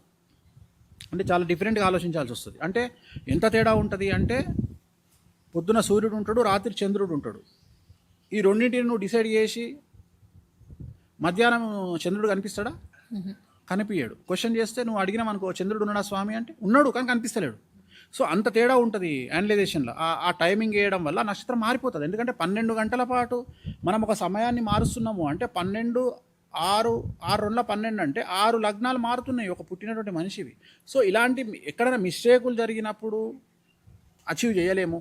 రెండవది, ఏదైనా మానవ తప్పిదం అచీవ్ చేయలేము. లేదు, నేను ఎక్స్పెక్ట్ చేసిన దానికంటే భయంకరమైన దరిద్రంగా ఉందనుకో అవతల వ్యక్తి యొక్క జాతకం, చాలా ఎక్స్ట్రీమ్ ఉందనుకో, అంటే ఇక మూర్ఖంగా పోతుండనుకోవాడు, ఇక మనం ఏం చేయలేము. మూర్ఖంగా అంటే ఇప్పుడు ఉదాహరణ, నా దగ్గరికి చాలామంది ఏం చేస్తారంటే ఫస్ట్ వేరే జ్యోతిష్కులకు చూపించుకొని నా దగ్గరికి వస్తారు. వచ్చిన తర్వాత వాళ్ళు ఏమంటారంటే, నేను జాతకం చూసి, ఓకే వీడికి వాహన ప్రమాదం కనిపిస్తుంది కదా అంటారు, అంటే వాహన గండం కనిపిస్తుంది కదా అంటారు. అన్న తర్వాత ఇది వేరే పంతులు చెప్పిండు. నేనేమన్నా అంటే కొన్ని రూల్స్ అండ్ రెగ్యులేషన్స్ పెడతా. నేను పూజ చేస్తా, కానీ నేను చెప్పింది నువ్వు పాటించాలి. 2 వీలర్ అవాయిడ్ చేయి ఫస్ట్. ఎందుకంటే నీకు వాహన ప్రమాదం ఉంటే, జనరల్గా వాహన ప్రమాదంలో రిస్క్ జరిగేది 2 వీలర్ మీదే జరుగుతుంది. ఎందుకంటే కార్ల యాక్సిడెంట్ అయితే బ్రతకడానికి అవకాశాలు ఎక్కువ, 2 వీలర్ మీద అవకాశాలు తక్కువ. ఇంకోటి, హెల్మెట్ లేకుండా ప్రయాణం చేయకు. ఇవన్నీ నేను చెప్తా. ఇంకా అవి కూడా వదిలేసి వాడు ఇంకా 180 స్పీడ్లో 2 వీలర్ మీద పోయిండు అనుకో ఎక్కడనో, ఇది మన స్వయంకృత అపరాధం. సో ఇట్లా జరిగే అవకాశాలు ఉంటాయి. బట్ ఏది తీసుకున్నా ఓవరాల్గా 100 కేసులలో ఒక 5 నుండి 8 కేసులు అయితే ఫెయిల్యూర్ ఉంటుంది ఖచ్చితంగా. మిగిలిన వాటిలో సక్సెస్ ఉంటుంది. బేసిక్గా ప్రతి ఒక్క పర్సన్కి కొన్ని కంప్లైంట్స్ ఉంటాయి గురుగారు.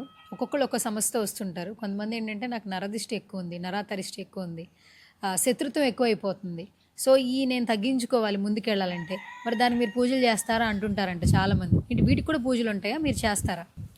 శత్రుత్వం ఎలా పోతుంది? ఇప్పుడు నన్ను ద్వేషించేవాడు కంటిన్యూగా ద్వేషిస్తానే ఉంటాడు, లేదు నాకు నరదిష్టి పెట్టేవాడు కంటిన్యూ. రోజుల తర్వాత ఒక మంచి ప్రశ్న అడిగిన తల్లి, శత్రువుకు డెఫినేషన్ లేదు. ఇవాళ నిన్ను నఖశిఖ పర్యంతం పరిశీలించిన తర్వాత, నేను నఖశిఖ పర్యంతం అంటే ఏంటి? నఖము అంటే గోరు, శిఖము అంటే వెంట్రుక, వెంట్రుక నుండి పాదానికి సంబంధించిన గోరు వరకు నిన్ను చూసిన తర్వాత, నేనే ఒక అమ్మాయినైతే నువ్వు పెట్టుకున్న బ్లూ కలర్ హ్యాంగింగ్స్ చాలా బాగున్నాయి, దీని అమ్మ ఎవడిచ్చిండో ఏమో, దీనికి ఎవరిచ్చిండో ఏమో, ఎక్కడ సంపాదించుకుందో ఏమో, ఎంత అందంగా ఉన్నాయి, నా జీవితంలో మా ఆయన ఒక్కసారి కూడా కొనియలే, ఇది ఎప్పుడు నాశనం అవుతుందో ఏమో. ఏది నువ్వు పెట్టుకునే హ్యాంగింగ్స్ కాదు, ఏది హ్యాంగింగ్స్ పెట్టుకుని నాశనం అయిపోవాలి అమ్మాయి. ఇది ఒక అమ్మాయి. నెక్స్ట్ ఇంకో అమ్మాయి యాపిల్ వాచ్ పెట్టుకుంది. నా లవ్వర్ గాడు ఇప్పటివరకు నాకు యాపిల్ వాచ్ అయిపోయాలి, 17 Pro Max. అమ్మా ఇది ఎప్పుడు నాశనం అయిపోతుందో ఏమో, వితౌట్ రీజన్. దాంతో నీకు ఏమైనా పంచాయతీ ఉందా? చెప్పు తల్లి, మాట్లాడితే ఇది కెమెరా త్రూ వెళ్తుంది బయటికి. ఇప్పుడు నువ్వు 17 Pro Max కొనుక్కుంటే నాకేం మాయ రోగము లేదు కదా, నా సావు నేను రావచ్చు కదా. ఇది ఒక బాధ. అమ్మా XUV 700 నుండి దిగింది, దీని జీతం ఎంత? 60,000. దీనికి ఎక్కడిది? ఏం తప్పు చేసి సంపాదించిందో, రైట్? నువ్వు మీ ఇంట్లో పొలం అమ్ముకోనో, మీ ఊర్లో ఒక 1/2 ఎకరం పొలం అమ్ముకోనో వచ్చి కారు కొనుక్కున్నావు నువ్వు, ఓకే? ఇది కూడా ఏడిపోయి. ఇప్పుడు దీనికి రీజన్ ఉంది ఏదైనా? లేదు. రీజన్ ఉందా? లేదు. రెండవది, నువ్వు కష్టపడి 40 లక్షలు సంపాదించినావు. మీ సొంతం కజిన్ ఏం చేసుకుంటే ₹3 ఇంట్రెస్ట్ వస్తుంది అనగానే లటక్న టెంప్టే ఇచ్చేసినావు. వచ్చేటప్పుడు 4 సంచుల స్నాక్స్ తీసుకొచ్చింది మీ ఇంటికి, తీసుకొచ్చి పెట్టింది. ఒక చికెన్ బిర్యానీ తెచ్చింది, మటన్ బిర్యానీ తెచ్చింది, నిన్ను దువ్వంగానే నువ్వు ఆ దువ్వుడుకు పడిపోయి ఏం చేసావు? 40 లక్షలు ఇంట్రెస్ట్కి ఇచ్చినావు. ఇచ్చిన తర్వాత వెళ్ళిపోయింది. ఇస్తా అన్నది 4 నెలలకు, 4 సంవత్సరాలు అయింది, ఇయ్యలేదు. నువ్వు అడగగానే ఏం చేస్తుంది? అత్త తెలుసా హైదరాబాద్ ఏం చేస్తుందో? తప్పుడు పని చేసి 40 లక్షలు ఎక్కడిది స్టార్ట్? అవునా? ఇక్కడ ఇక్కడ ఇక్కడ ఏం శత్రుత్వము? పర్సనల్గా ఏమి లేదు. ఏమనుందా? లేదు. కానీ కొంతమంది పర్సనల్గా అటాక్ చేసే వాళ్ళు ఉంటారు. నేను అన్నీ చెప్తున్నా. ఫస్ట్ ఇవి అయిపోయినాయి. ఇప్పుడు ఇక్కడ నువ్వు డబ్బులు ఇవ్వడం వల్ల వచ్చినటువంటి పెంట ఇది. నీకు అర్థమైందా? ఇప్పుడు నీ వాచ్ చూసి ఏడవడము, నీ సెల్ ఫోన్ చూసి ఏడవడము నీకు సంబంధం లేదు. బట్ నీ చేతులారా నువ్వు చేసుకున్న పెంట ఏంది? నువ్వు ఆమెకు డబ్బులు ఇవ్వడం వల్ల, సహాయం చేయడం వల్ల నీకు ఆమె శత్రువుగా మారింది. ఈ శత్రువు కొన్ని తరాల పాటు ఉంటుంది, ఈ శత్రుత్వం. అట్లనే నువ్వు ల్యాండ్ కొన్నావు, ఆ ల్యాండ్ నాది అని ఎవడో కేసేసిండు నీ మీద. లేదు, మీ నాన్నగారి తాలూకా ల్యాండు, మీ నాన్న నీకు 2 ఎకరాలు ఇచ్చిండు, ఆ 2 ఎకరాలు నాది అని మీ చిన్నాయన నీ మీద కేసేసిండు. శత్రుత్వం. అర్థమైందా? ఇది కారణభూతమైనటువంటి శత్రుత్వం. ఇంతకుముందు నేను చెప్పినటువంటి కారణభూతమైన శత్రువు కాదు. ఒక భార్యాభర్తలు సినిమాకి వెళ్ళడము చూసి ఏడుస్తుంది అంటే పక్కింటిది, ఇది కారణం లేకుండా ఏడుస్తుంది. జనాలు ఎందుకు ఏడుస్తారు అంటే మనవాడు ఎప్పుడూ బాగుపడవద్దు అని జనాలు అనుకుంటారు. అసలు జనాలు హ్యాపీగా ఎప్పుడూ ఫీల్ కారు. అసలు తల్లిదండ్రి తప్ప ఈ ప్రపంచంలో ఎవరు ఫీల్ గారు. ఆ తల్లిదండ్రులు కూడా 50% ఫీల్ అవుతారు. ఆ తల్లిదండ్రులు కూడా ఎవరి దగ్గర డబ్బు ఉంటే వాన్నే ఎక్కువ ప్రేమిస్తారు. సో ఇదంతా ఒక సిస్టమేటిక్గా జరుగుతుంది. ఇక్కడ నరదృష్టి అనేటువంటిది కారణంలో ఉండొచ్చు, కారణం లేకపోవచ్చు, కానీ వీటికి కూడా పరిష్కారం ఉంటుంది. ఇప్పుడు ఒక సీఎంను ఇంకో సీఎం ఓడగొట్టాలనుకుంటాడు, ఒక ఎమ్మెల్యేని ఇంకో ఎమ్మెల్యే ఓడగొట్టాలనుకుంటాడు, ఒక సర్పంచ్ని ఇంకో సర్పంచ్ ఓడగొట్టాలనుకుంటాడు, ఒక హీరోను ఇంకో హీరో ఓడగొట్టాలనుకుంటాడు. సినిమా ఇండస్ట్రీ గురించి గత 1989లో ఫస్ట్ సినిమా ముహూర్తం చేసినటువంటి వేణుస్వామికి 2009లో లాస్ట్ సినిమా ముహూర్తం యోగి సినిమా చేసినటువంటి వేణుస్వామికి సుమారు 30 ఏళ్ళ అనుభవం ఉంది. ఈ 30 ఏళ్లలో ఇండస్ట్రీలో నేను చాలామందిని చూసిన. నువ్వు నమ్ముతావో నమ్మవో, ఒక హీరో సినిమా ఫెయిల్ కాగానే శుక్రవారం నాడు రాత్రి 10 మంది కలిసి మందు బాటిల్ ఓపెన్ చేసుకొని 10 రకాల స్నాక్స్ పెట్టుకొని ఎంజాయ్ చేసే సంస్కృతి మన తెలుగు ఇండస్ట్రీది. ఒక ప్రొడ్యూసర్ సినిమా ఫెయిల్ కాగానే కొంతమంది ప్రొడ్యూసర్లు కూర్చొని దావతులు చేసుకునే సంస్కృతి మన తెలుగు ఇండస్ట్రీది. సో అక్కడ కూడా ఉంది కదా. బాలీవుడ్లో మరీ ఘోరం. బాలీవుడ్లో ఒక హీరోయిన్ సినిమా హిట్ అయింది అంటే 2-3 హీరోయిన్లు కలిసి డబ్బులు స్పాన్సర్షిప్ చందాలు వేసుకొని మరీ బ్లాక్ మ్యాజిక్ చేపిస్తారు. ఆడ సిరీస్లే వచ్చినాయి, రాజ్ 1, 2, 3 అని సినిమా సిరీస్లే వచ్చినాయి. ఆడ బ్లాక్ మ్యాజిక్ అంటే వాళ్ళ మీద ప్రయోగాలు చేపిస్తారు. సో ప్రయోగాలు ఇప్పుడు తెలుగు రాష్ట్రాల్లో కూడా ఒక ఎమ్మెల్యే టాప్ పొజిషన్లోకి పోతుండు అని ఇంకో ఎమ్మెల్యే ఓడిపోయిన ఎమ్మెల్యే చేయిస్తాడు. ఒక సీఎం గెలవద్దు అని ఇంకెవరో పూజలు చేయిస్తారు. సో ఇది నమ్ముతారా, నమ్మకపోతారా, నమ్మలేకపోతారా, ఇదంతా మూఢత్వం అంటారా, ఇదంతా మీ బొంద మీకు వదిలేస్తున్నా. మీకు తగిలితే కానీ మీకు అర్థం కాదు. ఇప్పుడు 40 మంది ఒక హోటల్లో మంచినీళ్ళు తాగుతారు గ్లాసుల్లో, ఒక్కడికే జాండీస్ అవుతాయి అంటే పస్కలు అవుతాయి. మరి 39 మందికి ఎందుకు కాలేదు అంటే అర్థమైందన్న లాజిక్. అవే నీళ్లు తాగిరు, అవే గ్లాసులో తాగిరు. వీళ్ళకు రెసిస్టెన్స్ పవర్ ఎక్కువ ఉంది, వారికి లేదు. అట్లనే ప్రయోగం అనేటువంటిది జరిగిన తర్వాత అది ఎక్కడనో 10% అటాక్ అవ్వచ్చు, 30% అటాక్ అవ్వచ్చు. అట్లనే నరదృష్టి అనేది నీ మీద పడి ఏడ్చిన తర్వాత అందుకనే ఏం చేస్తారు, ఇంటికి రాగానే ఇవాళ కూడా జనాలు ఏమన్నా అనుకొని మన ఇళ్ళల్లో ఇవాళ కూడా నువ్వు బాగా తయారైపోయి ఇంటికి వచ్చిన తర్వాత మీ అమ్మ నీకు దిష్టి తీస్తుంది రా బిడ్డ అని. లేదు, నువ్వు బయటకు వచ్చేటప్పుడే కాటుక తీసి కాళ్ళలో పెడుతుంది, లేదా చెవెనకాల పెడుతుంది. లేదు, ఇక రెగ్యులర్గా దీంతో టార్చర్ ఉంది అని కూడా ఎడమకాలికి నల్లదారం కడుతుంది. అవునా? కడుతున్నాం కదా. అంతెందుకు బొట్టు దేనికోసం పెడుతున్నావు? దిష్టి కోసమే కదా. సడన్గా నీ మొత్తం ఎక్కడికి పోకుండా డైరెక్ట్గా నీ బొట్టు మీదకే పోవాలి లుక్ అనే ఉద్దేశంతోనే బొట్టు పెడుతున్నాం కదా. అట్లనే ఇంటి కన్స్ట్రక్షన్లో ఉన్నటువంటి ఇంటికి దిష్టి బొమ్మ ఎందుకు పెడుతున్నావు? పెద్ద పెద్ద వాళ్ళు పెడుతున్నారు కదా. ఇవన్నీ నమ్మకాలు, ఇవన్నీ నిజంగా జరుగుతున్నాయి. సో అంత పెద్ద తిరుపతి వెంకటేశ్వర స్వామికే రోజుకు 10 సార్లు దిష్టి తీస్తారు కదా. గురుజీ, ఒక స్ట్రైట్ క్వశ్చన్. మీరు నాకు శత్రువు, మీరు నాకు మిత్రుడు అవ్వాలి, మీరు పూజ చేస్తారా? చెయ్యను. ఒక శత్రువు ఎప్పటికీ మిత్రుడు కాడు. నేను చెప్తున్నా, ఓం మంత్రం వినబడుతుంది కదా. ఓం హ్రీం బగలాముఖీం మమ సర్వదుష్టానాం వాచం ముఖం పదం స్తంభయ జిహ్వాంకీలయ బుద్ధిం వినాశయ హ్రీం ఓం స్వాహ. మమ సర్వదుష్టానాం, నా శత్రువులు, వాచం ముఖం పదం స్తంభయ. వాచం అంటే మాట, ముఖం అంటే ముఖము, పదం అంటే అడుగులు, స్తంభయ ఆగిపోవాలి, జిహ్వాం నాలిక చీలిపోవాలి. ఏదంటే అది జరుగుతుంది. అంటే ఇక్కడ శత్రువు నీతోని స్నేహితుడు అవ్వడానికి నేను పూజలు చేయ, నీ శత్రువు దుకాణం బంద్ చేసేందుకు నేను పూజలు చేస్తా. అర్థమైందా నీకు? నీ శత్రువు నీ జోలికి రాకుండా నేను పూజలు చేస్తా. టంగు పడిపోయేటట్టు అంటే పక్షవాతం వస్తుందని కాదు, మాట్లాడకుండా జరిగేటట్టు నేను పూజలు చేస్తా. సో ఇప్పుడు నువ్వు లీగల్ ఇష్యూలో నా దగ్గరకు వచ్చినావు, నేను చేసే పూజ వల్ల నువ్వు న్యాయంలో గెలుస్తావు. అర్థమైందా?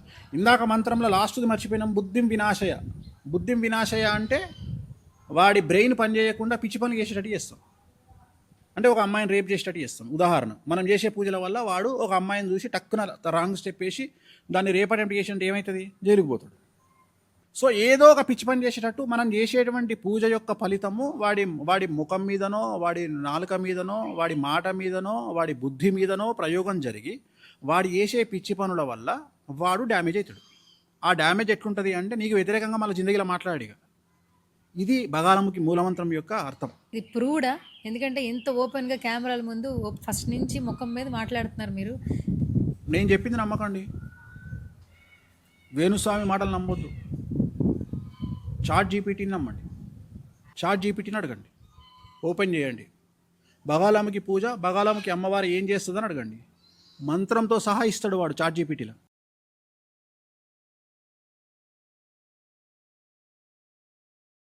దాని యొక్క ఫలితం ఇస్తాడు. నేను చెప్పేది కాదు కదా ఇది, నేను క్రియేట్ చేయలే కదా ఇవన్నీ ఎప్పటి నుండో కొన్ని వేల లక్షల సంవత్సరాల నుండి వస్తున్నటువంటి ఆచార వ్యవహారాలే కదా. అవునా? ఇప్పుడు కాశీలో కాలభైరవుడు ఉంటాడు, ఆయనకు నైవేద్యం ఏం పెడతారు? నువ్వు పోయినావా? ఎప్పుడన్నా పోయినావా?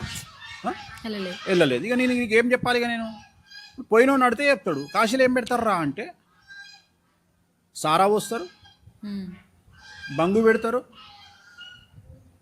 గంజాయి పెడతారు అఫీషియల్గా. దేవుళ్ళకి గీ పెడతారా? పిచ్చి ఇవన్నీ అబద్ధాలు చెప్తారు అంటే నువ్వు పోతే కదరా నాయన. నువ్వు కామాఖ్య, ఇప్పుడు ఉదాహరణ హిమాచల్ ప్రదేశ్ అని ఒక టెంపుల్ ఉంది. హిమాచల్ ప్రదేశ్లో కాంగ్రా బగాలముఖి దేవాలయం అని ఉంటుంది. మన ఇండియా T20 వరల్డ్ కప్ గెలవడానికి ముందు రోజు అక్కడ బగాలముఖి దేవాలయం కాంగ్రాలో ఒక పూజ, గౌతమ్ గంభీర్ ప్లస్ అమిత్ షా కొడుకు జై షా కలిసి పూజ చేశారు. శత్రువుల మీద శత్రు వినాశనం మమ జయం ఒక పూజ చేశారు. ఈ పూజ చేసి ముందు రోజు చేసి అక్కడికి పోయి ఆ బొట్లని తీసుకుపోయి మన ఇండియాలో ఎంతమంది ఇండియా ప్లేయర్స్ ఉన్నారో అందరికీ ఆ తాళ్ళు కట్టిరు, ఎల్లో కలర్వి, అందరికీ బొట్లు పెట్టారు. తెల్లారి ఇండియా గెలిచింది. గెలిచినాక కప్పును తీసుకొని లోకల్ ఆంజనేయ స్వామి దేవాలయానికి తీసుకుపోయారు. ఇప్పుడు హిమాచల్ ప్రదేశ్ పోవడానికి నేను ఏం చెప్పాలి? నేను అడుగుతున్నా, హిమాచల్ ప్రదేశ్ పోవడానికి నేను ఏం చెప్పాలి? ఇప్పుడు ఉదాహరణ, ఇప్పుడు నువ్వు అడిగినావు, శత్రువుల మీద అతి భయంకరమైనటువంటి పూజలు నిర్వహించడానికి తారాపీఠ్ అని ఒక దేవాలయం ఉంటుంది. తారాపీఠ్, తారా అమ్మవారు ఉంటుంది అక్కడ శత్రువులను టార్గెట్ చేయడమే లక్ష్యంగా పూజలు జరుగుతాయి. ఎలాంటి పూజలు చేస్తారంటే శ్మశానములోనే అమ్మవారు ఉంటుంది. శ్మశానంలో అమ్మవారు ఉంటుంది. ఉదాహరణ,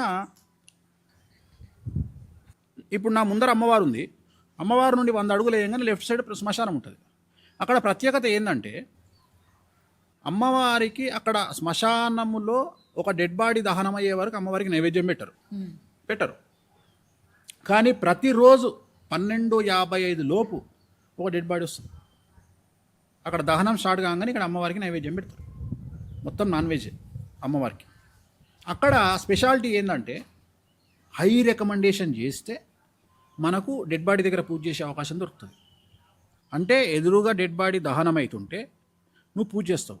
బట్ ఆ డెడ్ బాడీకి 100 మీటర్ల దూరంలో ఉండాలన్నా, 10 మీటర్ల దూరంలో ఉండాలన్నా, 50 మీటర్ల దూరంలో ఉండాలన్నా అనేది నీ ఇన్ఫ్లుయెన్స్ మీద ఆధారపడి ఉంటుంది.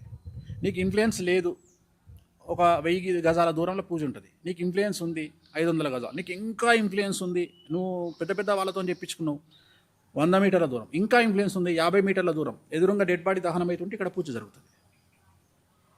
మరి నాకు తెలియదు అంటే ఇంత పెద్ద పూజలు ఉన్నాయి, దానికి తెలివిలేని విధవలు ఏమేమో పేర్లు పెడతారు. కానీ అక్కడ అఫీషియల్గా తంత్ర మార్గంలో జరిగే పూజ. కామాఖ్య ఉంది, బగాలముఖి ఉంది. నీకు ఏది కావాలంటే అది శత్రువు మీద చేయం. ఇది వేణుస్వామి చేసుడేంది, నువ్వు కావాలంటే నాతో చేయించుకోకు, నువ్వు పోయి డైరెక్ట్ చేసుకో. మీరు తెలంగాణలో పుట్టి పెరిగారు కదా? పక్కా తెలంగాణ, కేసీఆర్ కాన్స్టిట్యున్సీ, గజ్వెల్. ఇక్కడే పుట్టి పెరిగారు, ఒక ఆస్ట్రాలజర్గా. మీ జర్నీ మీకు ఉన్నటువంటి కొంతమంది సభ్యులకు తెలుసు. ఇండస్ట్రీకి వచ్చిన తర్వాత మీరు ఒక ప్రముఖ ఆస్ట్రాలజర్గా పేరు తెచ్చుకున్నారు. ఇక్కడున్న మన పూజలు, మన దేవతలు మనకు తెలుసు.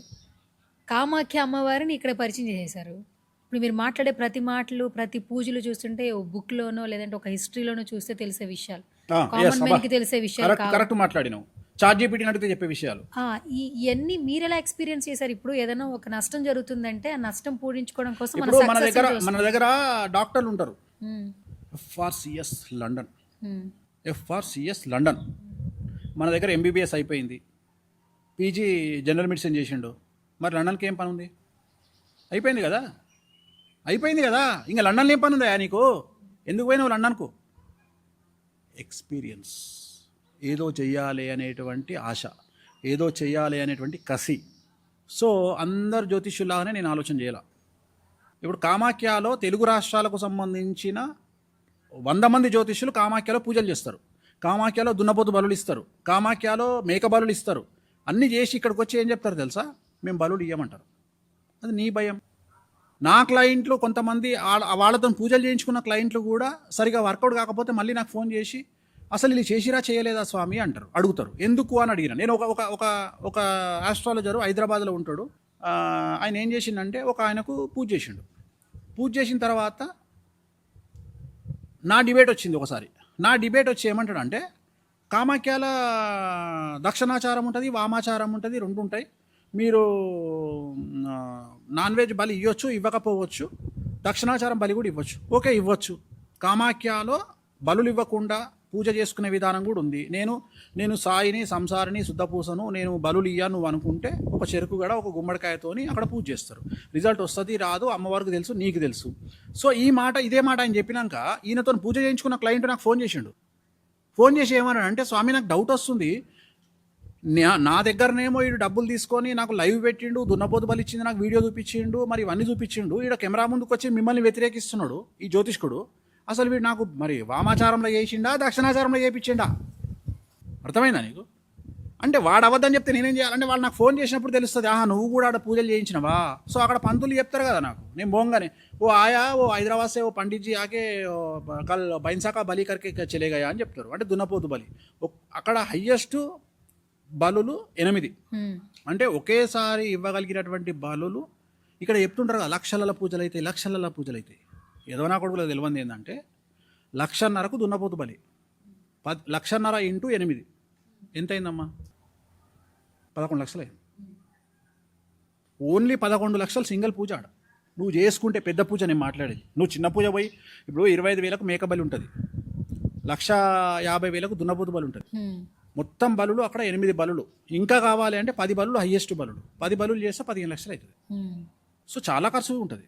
సో వీళ్ళు ఏం చేస్తారు, ఇక్కడ క్లయింట్లతో, అమెరికా క్లయింట్లతోని మేము అక్కడ దున్నపోతు బలి ఇస్తామని చెప్పి డబ్బులు తీసుకొని కెమెరాలు వచ్చి నాకు ఎగనెస్ట్గా డిస్కషన్ వచ్చినప్పుడు వాళ్ళని తీసుకుపోయి కూర్చోబెట్టంగానే వేణుస్వామికి ఎగనెస్ట్గా మాట్లాడాలి కాబట్టి కామాఖ్యాల పంచబలులతో పాటు మా నార్మల్ బలులు కూడా ఉన్నాయి అనగానే వాళ్ళ క్లయింట్లు డౌట్ వస్తుంది, ఫోన్ చేస్తారు.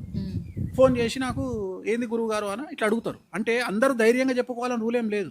సో నేను ఇక్కడ నా ప్రత్యేకత ఏంటంటే, నేను ఏదో చేయాలా అనే కోరిక ఎక్కడి నుండి పుట్టింది? నా జాతకం నుండి పుట్టింది. నా జాతకంలో రాహు ఉచ్చ. రాహు ఎవరికి? కలియుగాన్ని కమాండ్ చేస్తుంది రాహువు, కలియుగాన్ని కమాండ్ చేస్తుంది బగలముఖి వామాచారంలో. నేను మాట్లాడేది ఇప్పుడు దక్షిణాచారంలో కలియుగాన్ని కమాండ్ చేస్తుంది వెంకటేశ్వర స్వామి వారు, ప్రోటోకాల్ దేవుడు, కలియుగం మొత్తానికి ప్రోటోకాల్ దేవుడు ఆయన్నే.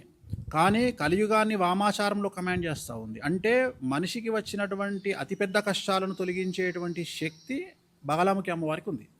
ఆమె ఎవరికి అధిదేవత అంటే రాహువుకు. సో రాహువును కమాండ్ చేస్తుంది. ఈ రాహువుకు వచ్చేటువంటి కష్టాలు ఎట్లుంటాయి అంటే బాగా డబ్బిస్తుంది, బాగా పేరిస్తుంది, బాగా శత్రువులను కూడా ఇస్తుంది. సో ఈ శత్రువులను మనం ఆపుకోవాలి అంటే ఆమె దగ్గరికి పోవాలి. సో ఇవన్నీ నేను తిరిగి రీసెర్చ్ చేసి నేర్చుకుంటున్నా. మీకు తెలిసింది కామాఖ్య ఒకటే, నాకు తెలిసింది తారాపీఠ తెలుసు, రాజరప్ప తెలుసు. కామాఖ్యలో చాలామందికి తెలియనటువంటి విషయం ఏంటంటే కామాఖ్యను మించిన సూపర్ పవర్ ఉంది. అది ఎవరికి తెలియదు, నాకు తెలుసు. నేను రీసెర్చ్ చేసిన ఒక ప్రత్యేకమైన దేవాలయం ఉంటుంది అస్సాం రాష్ట్రంలో. కామాఖ్య నుండి 100 కిలోమీటర్లు వెళ్తే ఇంకొక పీఠం ఉంది, శక్తిపీఠం ఉంది. అక్కడ అమ్మవారి తొడబడ్డది, అక్కడ మనుష్య బలి ఉండేది. పోయి కనుక్కో, గూగుల్ చాట్లో ఎతుకు, వనజాదేవి పీఠం అని కొట్టు, వస్తుంది.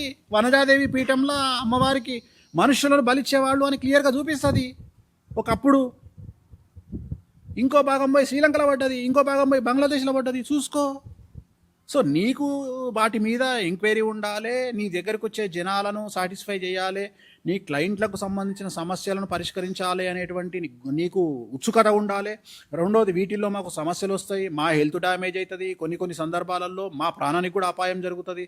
సో వీటన్నిటిని అధిగమించి ఆ పూజలు చేయాలి అనేటువంటి కసి నీ లోపల ఉండాలి. అన్నిటికంటే ముఖ్యం, సమాజంలో నీకు చెడ్డ పేరు వస్తుంది. ఎందుకంటే ఇప్పుడు ఉదాహరణ, నేను పబ్బుకు పోతా, ఎప్పుడన్నా పబ్బుకు పోయినప్పుడు ఇదే గెటప్లో పోతా. ఉదాహరణ, మొన్న నేను అసెంబ్లీ అనే పబ్బుకు పోయినా, నా క్లయింట్ది. అందులో మన కీరవాణి గారి తమ్ముడు, ఆయన మ్యూజిక్ డైరెక్టర్ మాలిక్, కళ్యాణి మాలిక్ గారిది మ్యూజిక్, అదైతే నేను పోయినా కాన్సర్ట్కు నేను పోయినా. నేను పోతే అక్కడ స్పెషల్ వైన్ ఉంటుంది, నాకు ఇష్టము. యాపిల్ వైన్ అంటే నాకు చాలా ఇష్టము. యాపిల్ వైన్ మన ముందర తయారు చేసి ఇస్తాడు, నాకు చాలా ఇష్టం యాపిల్ వైన్.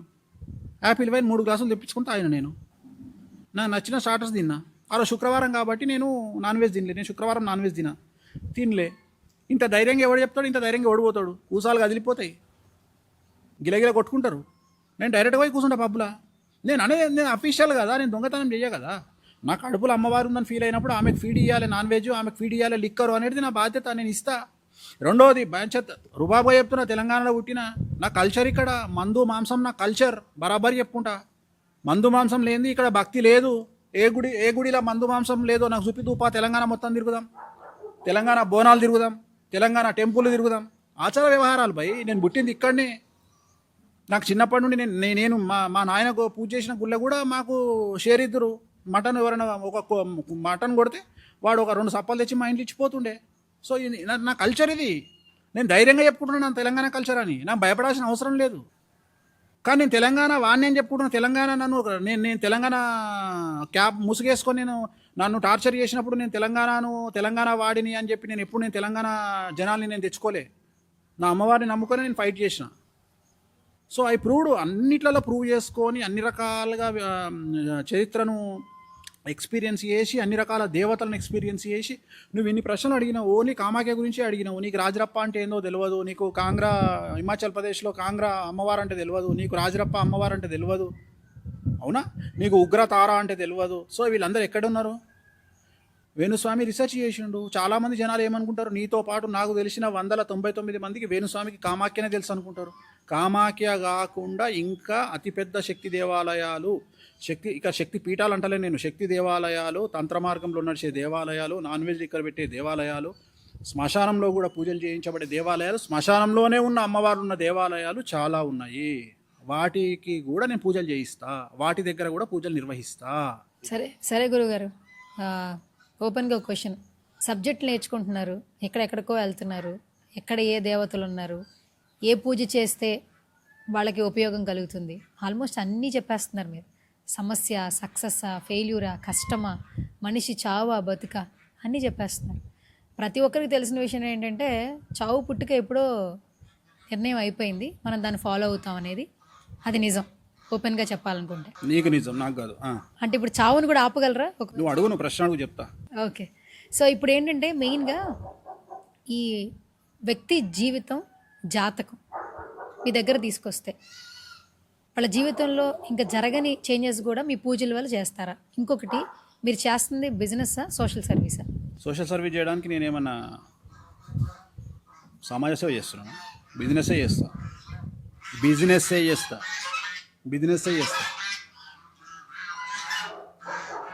ఏదో నేను ఒక 5 లక్షలు తీసుకొని పూజ చేసిన. మన ఎవడో విమర్శిస్తుండో, 5 లక్షలు తీసుకొని చేస్తున్నావు కదా, ఒకవేళ జరగకపోతే లక్షలు పెట్టి టీవీలో యాడ్లు వేస్తారు. ఒక్కొక్కటి 50 లక్షలు తీసుకొని టీవీలో యాడ్ చేస్తుండు. సేల్ కాలే అనుకోవాలి మస్తు, నీ యాడ్ పైసలు ఇస్తావా రిటర్న్? నీకంటే పైసలు మిగులుతాయి, నాకు మిగిలాయి. నేను మందు బాటిల్ కొనాలి, 10 మంది పంతులను పెట్టాలి, పూజ సామాన్లు కొనాలి. వాడు ఇచ్చిన 5 లక్షలు 4.5 లక్షలు మిగులుతాయి, 50,000 మిగులుతాయి నాకు. నీకు రూపాయి కూడా ఖర్చు కాదు. ఖర్చు కాకుండా సంపాదించే వాళ్ళు చాలామంది ఉన్నారు. మా దాంట్లో మేము ఖర్చు పెట్టాలి. నీ కళ్ళ ముందర కనిపిస్తుంది. నా దగ్గర ఉన్న విగ్రహాలు ప్రపంచంలో ఎక్కడ లేవు. ఆ విగ్రహాలు ఎంత కష్టపడితే నా దగ్గరకు వచ్చినాయి. నేను ఒక పూజకు బ్లూ లేబుల్ అని 50,000 రూపాయల మందు పెడతా. నీకు అన్న ముందరనే 50,000 రూపాయల మందు అయిపోతుంది. నీకు అన్న ముందనే విగ్రహాలు ఉన్నాయి, నీకు అన్న ముందనే అభిషేకాలు అవుతున్నాయి, నీకు అన్న ముందనే సమస్తం జరుగుతుంది. నువ్వు ఇచ్చిన 5 లక్షలు 4.5 లక్షలు నీకు అన్న ముందనే ఖర్చు పెడుతున్నా. నాకు మిగిలితే 50,000 రూపాయలు మిగులుతాయి. ఒక్కొక్కసారి అమ్మాయిలకైతే డబ్బులు తీసుకోకుండా చేస్తా సినిమా ఇండస్ట్రీలో. నేను ఏదైనా చేయగలుగుతా. నువ్వు అన్న ఒక మాట, చావు పుట్టుకని ఆపొచ్చు అని. నీకు సింపుల్గా చెప్తున్నా, ఒక ప్రశ్న అడుగుతున్నా. ఇప్పుడు ఇక్కడ నుండి కట్లపాము అంటారు, పోతుంది. నువ్వు చూసినావు, నేను చూసిన. మా పనుడు వచ్చిండు అక్కడ నుండి. వాడు కూడా దాన్ని వదిలేయాలి కదా. వాడు దాన్ని చేతిలోకి తీసుకొని గెలికి ఇట్లా ఆడిండు అనుకో దాంతో. ఇప్పుడు చావు దేవుడు డిసైడ్ చేసుకుండా వాడు డిసైడ్ చేసుకుండా? దేవుడు 88% వానికి పిచ్చి ఇచ్చిండు, పిచ్చి సైకోయిజం. 12% వాడు డిసైడ్ చేసిండు. సో ఈ 12% ఆపడానికి కౌన్సిలింగ్ ఇస్తా, 88% దేవుణ్ణి కంట్రోల్ చేయడానికి పూజలు చేస్తా. అంటే వాడు బ్రతకడానికి, అదే ఎదవనా కొడక ఆ పాముని గెలకకురా అని వాడిని కన్విన్స్ చేయడమే నాలో ఉన్నటువంటి గొప్పతనం. పూజల ద్వారా భగవంతుడు ఇచ్చిన పిచ్చిని తగ్గిస్తా, 12% నాకు కౌన్సిలింగ్ ఇస్తా. అర్థమైందా? బాగా బలిసినోడు ఉండు జూబ్లీహిల్స్లో, బెంజ్ కారు కొన్నాడు. బెంజ్ కారు రెగ్యులర్ కాదు అనేది, జీపు. అది 240 తొక్కంగానే ఉరుకుతుంది, 240 స్పీడ్లో పోతుంది. నా దగ్గరికి వాళ్ళ నాయన నా దగ్గరికి తీసుకొని వచ్చిండు. వాహన ప్రమాదము జరుగుతుంది అని నేను చెప్పిన మన జాతకంలో. సపోజ్ వానికి రాహు మార్గదశ నడుస్తుంది, శని చండాల యోగం ఉంది, అంటే రాహు మీద శని దృష్టి ఉంది, శని మీద రాహు దృష్టి ఉంది. సో వాడు కాంట్రవర్షియల్ డెత్ ఉంది వానికి. కాంట్రవర్షియల్ డెత్ అంటే యాక్సిడెంట్లో చనిపోయే అవకాశం ఉంది అని నేను చెప్పిన అనుకో. సపోజ్ చెప్పినప్పుడు వాడు జనరల్గా వాళ్ళు ఏం అడుగుతారు వాళ్ళ తల్లిదండ్రులు అంటే, మా వాడు మొన్ననే బెంజ్ కారు కొన్నాడు అంటాడు, లేకుంటే స్పోర్ట్స్ కారు కొన్నాడు అంటాడు. స్పోర్ట్స్ కారు వీడు ఎక్కంగానే ఫస్ట్ చేసేది ఓఆర్ఆర్ మీద రైమని దొక్కితే 250 పోతుంది. అది మన ఔటర్ రింగ్ రోడ్డు 160 కంటే ఎక్కువ పోవడానికి అవైలబుల్ ఉండదు. ఎందుకంటే మన రోడ్లు పోతుంటే ఇట్లా బెండ్ ఇట్లా అవుతుంటుంది కారు. కానీ అదే నువ్వు వేరే ఇంటర్నేషనల్ రోడ్ల మీద పోతుంటే సర్రమని వెళ్ళిపోతుంది. సో ఇక్కడ భగవంతుడు వాడి జాతకంలో యాక్సిడెంట్ కావాలి అని రాయడాన్ని 88%గా నేను తీసుకొని 12% 200 కిలోమీటర్ల స్పీడ్తో పోవాలి అనేటువంటి వాడి మూర్ఖత్వాన్ని 12% అనలైజ్ చేసి వాడిని కూర్చోబెట్టి వానికి కౌన్సిలింగ్ ఇస్తా. అరే నువ్వు చచ్చిపోయినావనుకో, మీ నాయనకు 200 కోట్ల ప్రాపర్టీ ఉంది, నువ్వు ఒక్కనివే కొడుకు, నీ లైఫ్లో అన్నీ మిస్ అవుతావు. లండన్ బోర్డు మిస్ అవుతావు, యూరోప్ బోర్డు మిస్ అవుతావు, నీ పెళ్ళాన్ని తీసుకొని స్విట్జర్లాండ్ బోర్డు మిస్ అవుతావు. స్విట్జర్లాండ్ ఇంటర్ కాంటినెంటల్ ప్లేస్కు పోలేవు, అంటే ప్రపంచంలో స్వర్గం లాంటి ప్రదేశానికి నువ్వు పోలేవు చచ్చిపోతే. సో నీకు మంచి పెళ్ళాం వస్తుంది, అందమైన పెళ్ళాం వస్తుంది, ఒక పలానా హీరోయిన్ లాంటి పెళ్ళాం వస్తుంది, నువ్వు ఎంజాయ్ చేస్తావు లైఫ్. సో నువ్వు బతకాలి అంటే స్పీడ్ తగ్గించుకో. నీ 200 కోట్లు నువ్వు ఎంజాయ్ చేయాలంటే స్పీడ్ తగ్గించుకో. ఓకే, ఇది అయిపోయింది కౌన్సిలింగ్. మరి వాని జాతకంలో రాసిన యాక్సిడెంట్ సంగతి ఏది పంతులు గారు అంటది కదా వాళ్ళు. అప్పుడు ఏం చేస్తా, దానికో పూజ ఉంటుంది. వాహన ప్రమాదాన్ని తగ్గించడానికి, లేదా వాడి అపమృత్యు దోషాన్ని నివారించడానికి, వాడి ఆయుష్ పెరగడానికి ఒక పూజ ఉంటుంది. ఆ పూజ చేస్తాం. అంటే రెండింటిని బ్యాలెన్స్ చేయాలి. ఇక్కడ ఒక లివర్ క్యాన్సర్ వచ్చే పేషెంట్ వచ్చిండు నా దగ్గరికి, రోజు తాగుతుండు. ఫస్ట్ నేను చేయాల్సింది ఏంది, వాని మంద ఆపాలి. వాడు ఎవడు చెప్పినా వినడు. వాడు నా మీద నమ్మకంతో వాళ్ళ అమ్మనో నాయననో లేకపోతే వాళ్ళ భార్యలో తొలగిస్తుంది, కూసబెడతారు. చచ్చిపోతారు అబ్బాయి, ఇగో నీకు వాడు ఏమంటాడు, నాకు లివర్ ఎందుకు, నాకు క్యాన్సర్ ఎందుకు వస్తుంది, నాకు ఇప్పటిదాకా కడుపు నొప్పి కూడా రాలే అంటాడు. నేను అప్పుడు చూపిస్తావానికి, రవి కేతు గల్చూరు బిడ్డ, ఆరో ఇంట్లో చచ్చిపోతావురా, ఇది రాసిందిరా అని చెప్తా. చెప్పితే వాడు ఇంటాడా, వినడు. 99% కన్విన్స్ చేస్తా, వానికి పూజ చేస్తా. కానీ వాడు నా మాట వినడు. అప్పుడు ఏం చేస్తా, బ్రాండ్ మార్చమని చెప్తా. వానికి కన్విన్స్ ఆన్సర్ చెప్తా. ఏం చేస్తా, వాడు రెగ్యులర్గా ఒక చీప్ లిక్కర్ తాగుతుండు, అంటే మంచిగా డబ్బులు ఉన్నాయి వాని దగ్గర. చీప్ లిక్కర్ తాగు బిడ్డ, ఒక 7,000 రూపాయల మందు ఉంటుంది, ఇది తాగు. ఎందుకు అంటే నువ్వు తాగే చీప్ లిక్కర్ ఒకరోజు నువ్వు తాగే ఆ 7,000 మంది ఉంది కదా, అది 10 రోజులు తాగినందుకు సమానం. అంటే నువ్వు నెలకు 3 సార్లు తాగితే 30 రోజులు అయినట్టే. అంటే నీ లివర్ డ్యామేజ్ అనేది 10 నెలల్లో డ్యామేజ్ అయ్యేది 10 ఏళ్ళకి డ్యామేజ్ అవుతుంది. అంటే నీ పెరుగుతుంది, లైఫ్ స్పాన్ పెరుగుతుంది. ఉదాహరణ సిగరెట్ తాగేటోడు, ఇప్పుడు ఉదాహరణ నాకు తెలిసినటువంటి ఒక అబ్బాయి రోజుకు 120 సిగరెట్ తాగుతుంది, 120. ఇవాళ అతన్ని ఏదో రకంగా కన్విన్స్ చేసి 12 సిగరెట్లు తీసుకొచ్చాను. అంటే రోజు 120 సిగరెట్లు అంటే 10 రోజుల సిగరెట్లు తగ్గిపోయినాయి కదా. అంటే నేను ఏమంటున్నాను, లైఫ్ స్పాన్ పెంచడానికి నేను ఇచ్చే కౌన్సిలింగ్ మనకు వస్తుంది. సో వాడు ఎలా వింటాడు అనేది ముఖ్యం. నేను అనేది వాడిని కన్విన్స్ చేసే విధానము, పూజ. ఒక అబ్బాయి ప్రజెంట్ ఆస్ట్రేలియాలో ఉన్నాడు, నా దగ్గరికి వచ్చిండు, వాళ్ళ నాన్న వచ్చిండు, చాలా పెద్ద బ్యాంక్ ఆఫీసర్ వాళ్ళ నాన్న నా దగ్గరికి వచ్చిండు. వచ్చి స్వామి మావాడు జాతకం చూడండి, చూసిన మీ వాడు లవ్ ఫెయిల్యూర్ అయ్యా, సూసైడ్ చేసుకుంటాడు అని జాతకంలో సూసైడ్ అటెంప్ట్ కనిపిస్తుంది, అదే అంటుండు స్వామి అని పట్టుకరారు అని చెప్పి వచ్చిండు. తీసుకొచ్చిన అని కూర్చోబెట్టిన, ఒక పూజ చేయించినాక వానికి కౌన్సిలింగ్ ఇచ్చిన. ఎవ్వరు లేరు అని ఒక్కరిని రూమ్లో కూర్చోబెట్టి కౌన్సిలింగ్ ఇచ్చిన తర్వాత ఒక నెల అయినాక నా దగ్గరకు వచ్చిండు. గురూజీ, మీరు నన్ను చాలా డిప్రెషన్ నుండి బయటికి తీసుకొచ్చారు, మీకు నేను ఏం గిఫ్ట్ ఇవ్వాలి, నాకు ఏం గిఫ్ట్ ఇస్తావారా నేను అడిగింది అని. ఇస్తా. నువ్వు ఏ అమ్మాయిని అయితే పెళ్లి ప్రేమించినావో ఆ అమ్మాయి పెళ్ళి అవుతుందా? అవుతుంది గురూజీ, నన్ను మోసం చేసింది అది. ఆ పిల్ల పెళ్లికి పోయి బొకే ఇచ్చి నాకు ఆ పిల్లతో ఫోటో దిగి నాకు ఫోటో పెట్టరా అని చెప్పిన. వాడు పెళ్లికి పోయి ఆ అమ్మాయికి బొకే ఇచ్చి సెల్ఫీ తీసుకొని నాకు పంపించండి అమ్మ ఫోటో. ఇవాళ వాడు హైదరాబాద్ ఉన్నప్పుడు ఇది, వాడు ఇవాళ న్యూజిలాండ్ వెళ్ళిపోయిండు, న్యూజిలాండ్లో 10 ఏళ్ళు ఉన్నాడు, అక్కడ నుండి ఇప్పుడు ప్రజెంట్ 2 ఏళ్ల కింద ఆస్ట్రేలియాకి వచ్చాడు. ఇట్లాంటి మిరాకిల్స్ ఉంటాయి కాబట్టి మౌత్ పబ్లిసిటీ ఉంటుంది. నేను అనేది ఏంటంటే కౌన్సిలింగ్ కూడా ముఖ్యం మనిషికి. అంటే ఇప్పుడు ఒక అమ్మాయి వచ్చింది, ఆ అమ్మాయికి తల్లిదండ్రులు ఏం చెప్పారంటే జాతకాలు కలవలేదని లోకల్ పంతులు చెప్పారు. అమ్మాయి వినదు. అమ్మాయి ఏమంటుంది తెలుసా, నోరు సారి వేణుస్వామి చెప్తే నేను వింటా. వేణుస్వామి ఎవరో అమ్మాయికి తెలియదు, ఫోటోలో చూసింది, సీడీలలో చూసింది, లేదా సోషల్ మీడియాలో చూసింది, నన్ను ఎవరో తిడుతుంటే చూసింది అమ్మాయి. చూసి ఆ అమ్మాయికి ఏంటంటే వీళ్ళు ఫస్ట్ వేణుస్వామి దగ్గర అపాయింట్మెంట్ తీసుకుంటారు, ఇలా అంత సీన్ ఉందా తల్లిదండ్రులకు అనేది గోలేస్తారు. వేణుస్వామితో చెప్పి నేను వింటా అంటుంది. నా దగ్గరకు వస్తుంది అమ్మాయి. నా దగ్గరకు వచ్చినాక నేను జాతకాలు చూస్తాను. జాతకాలు చూసినాక అమ్మాయి జాతకంలో అబ్బాయి చనిపోతాడని రాసింది అనుకో, లేదా విడాకులు అయితే అని రాసి, నేను ఏమంటా అంటే తల్లి ఇప్పుడు నువ్వు పెళ్లి చేసుకుంటావు, 1 సంవత్సరం అయినాక నువ్వు నీ భర్త విడిపోతే ఈ సమాజము నిన్నెట్లా చూస్తుంది, మీ అమ్మ నాన్న ఎట్లా చూస్తుంది. రెండోది, పెళ్లి అనేది లైఫ్లో ఒకటేసారి చేయాల్సిన అటెంప్ట్. పెళ్ళిళ్ళలో 1, 2, 3, 4 ఉండవు. తెలుగు సమాజం చెప్పినట్టు చాలామంది చెప్తుంటారు, శుభమా అంటూ 2వ పెళ్ళి అంటారు, శుభమా అంటూ 3వ పెళ్ళి అంటారు. అట్లా ఉండవు. శుభమా అంటూ 1వ పెళ్ళే ఉంటుంది. సో నేను చెప్తా, శుభమా అంటూ 1వ పెళ్ళి ఉంటుంది తల్లి తెలుగు మనకు జన్మల. సో ఒకటే ఉంటుంది.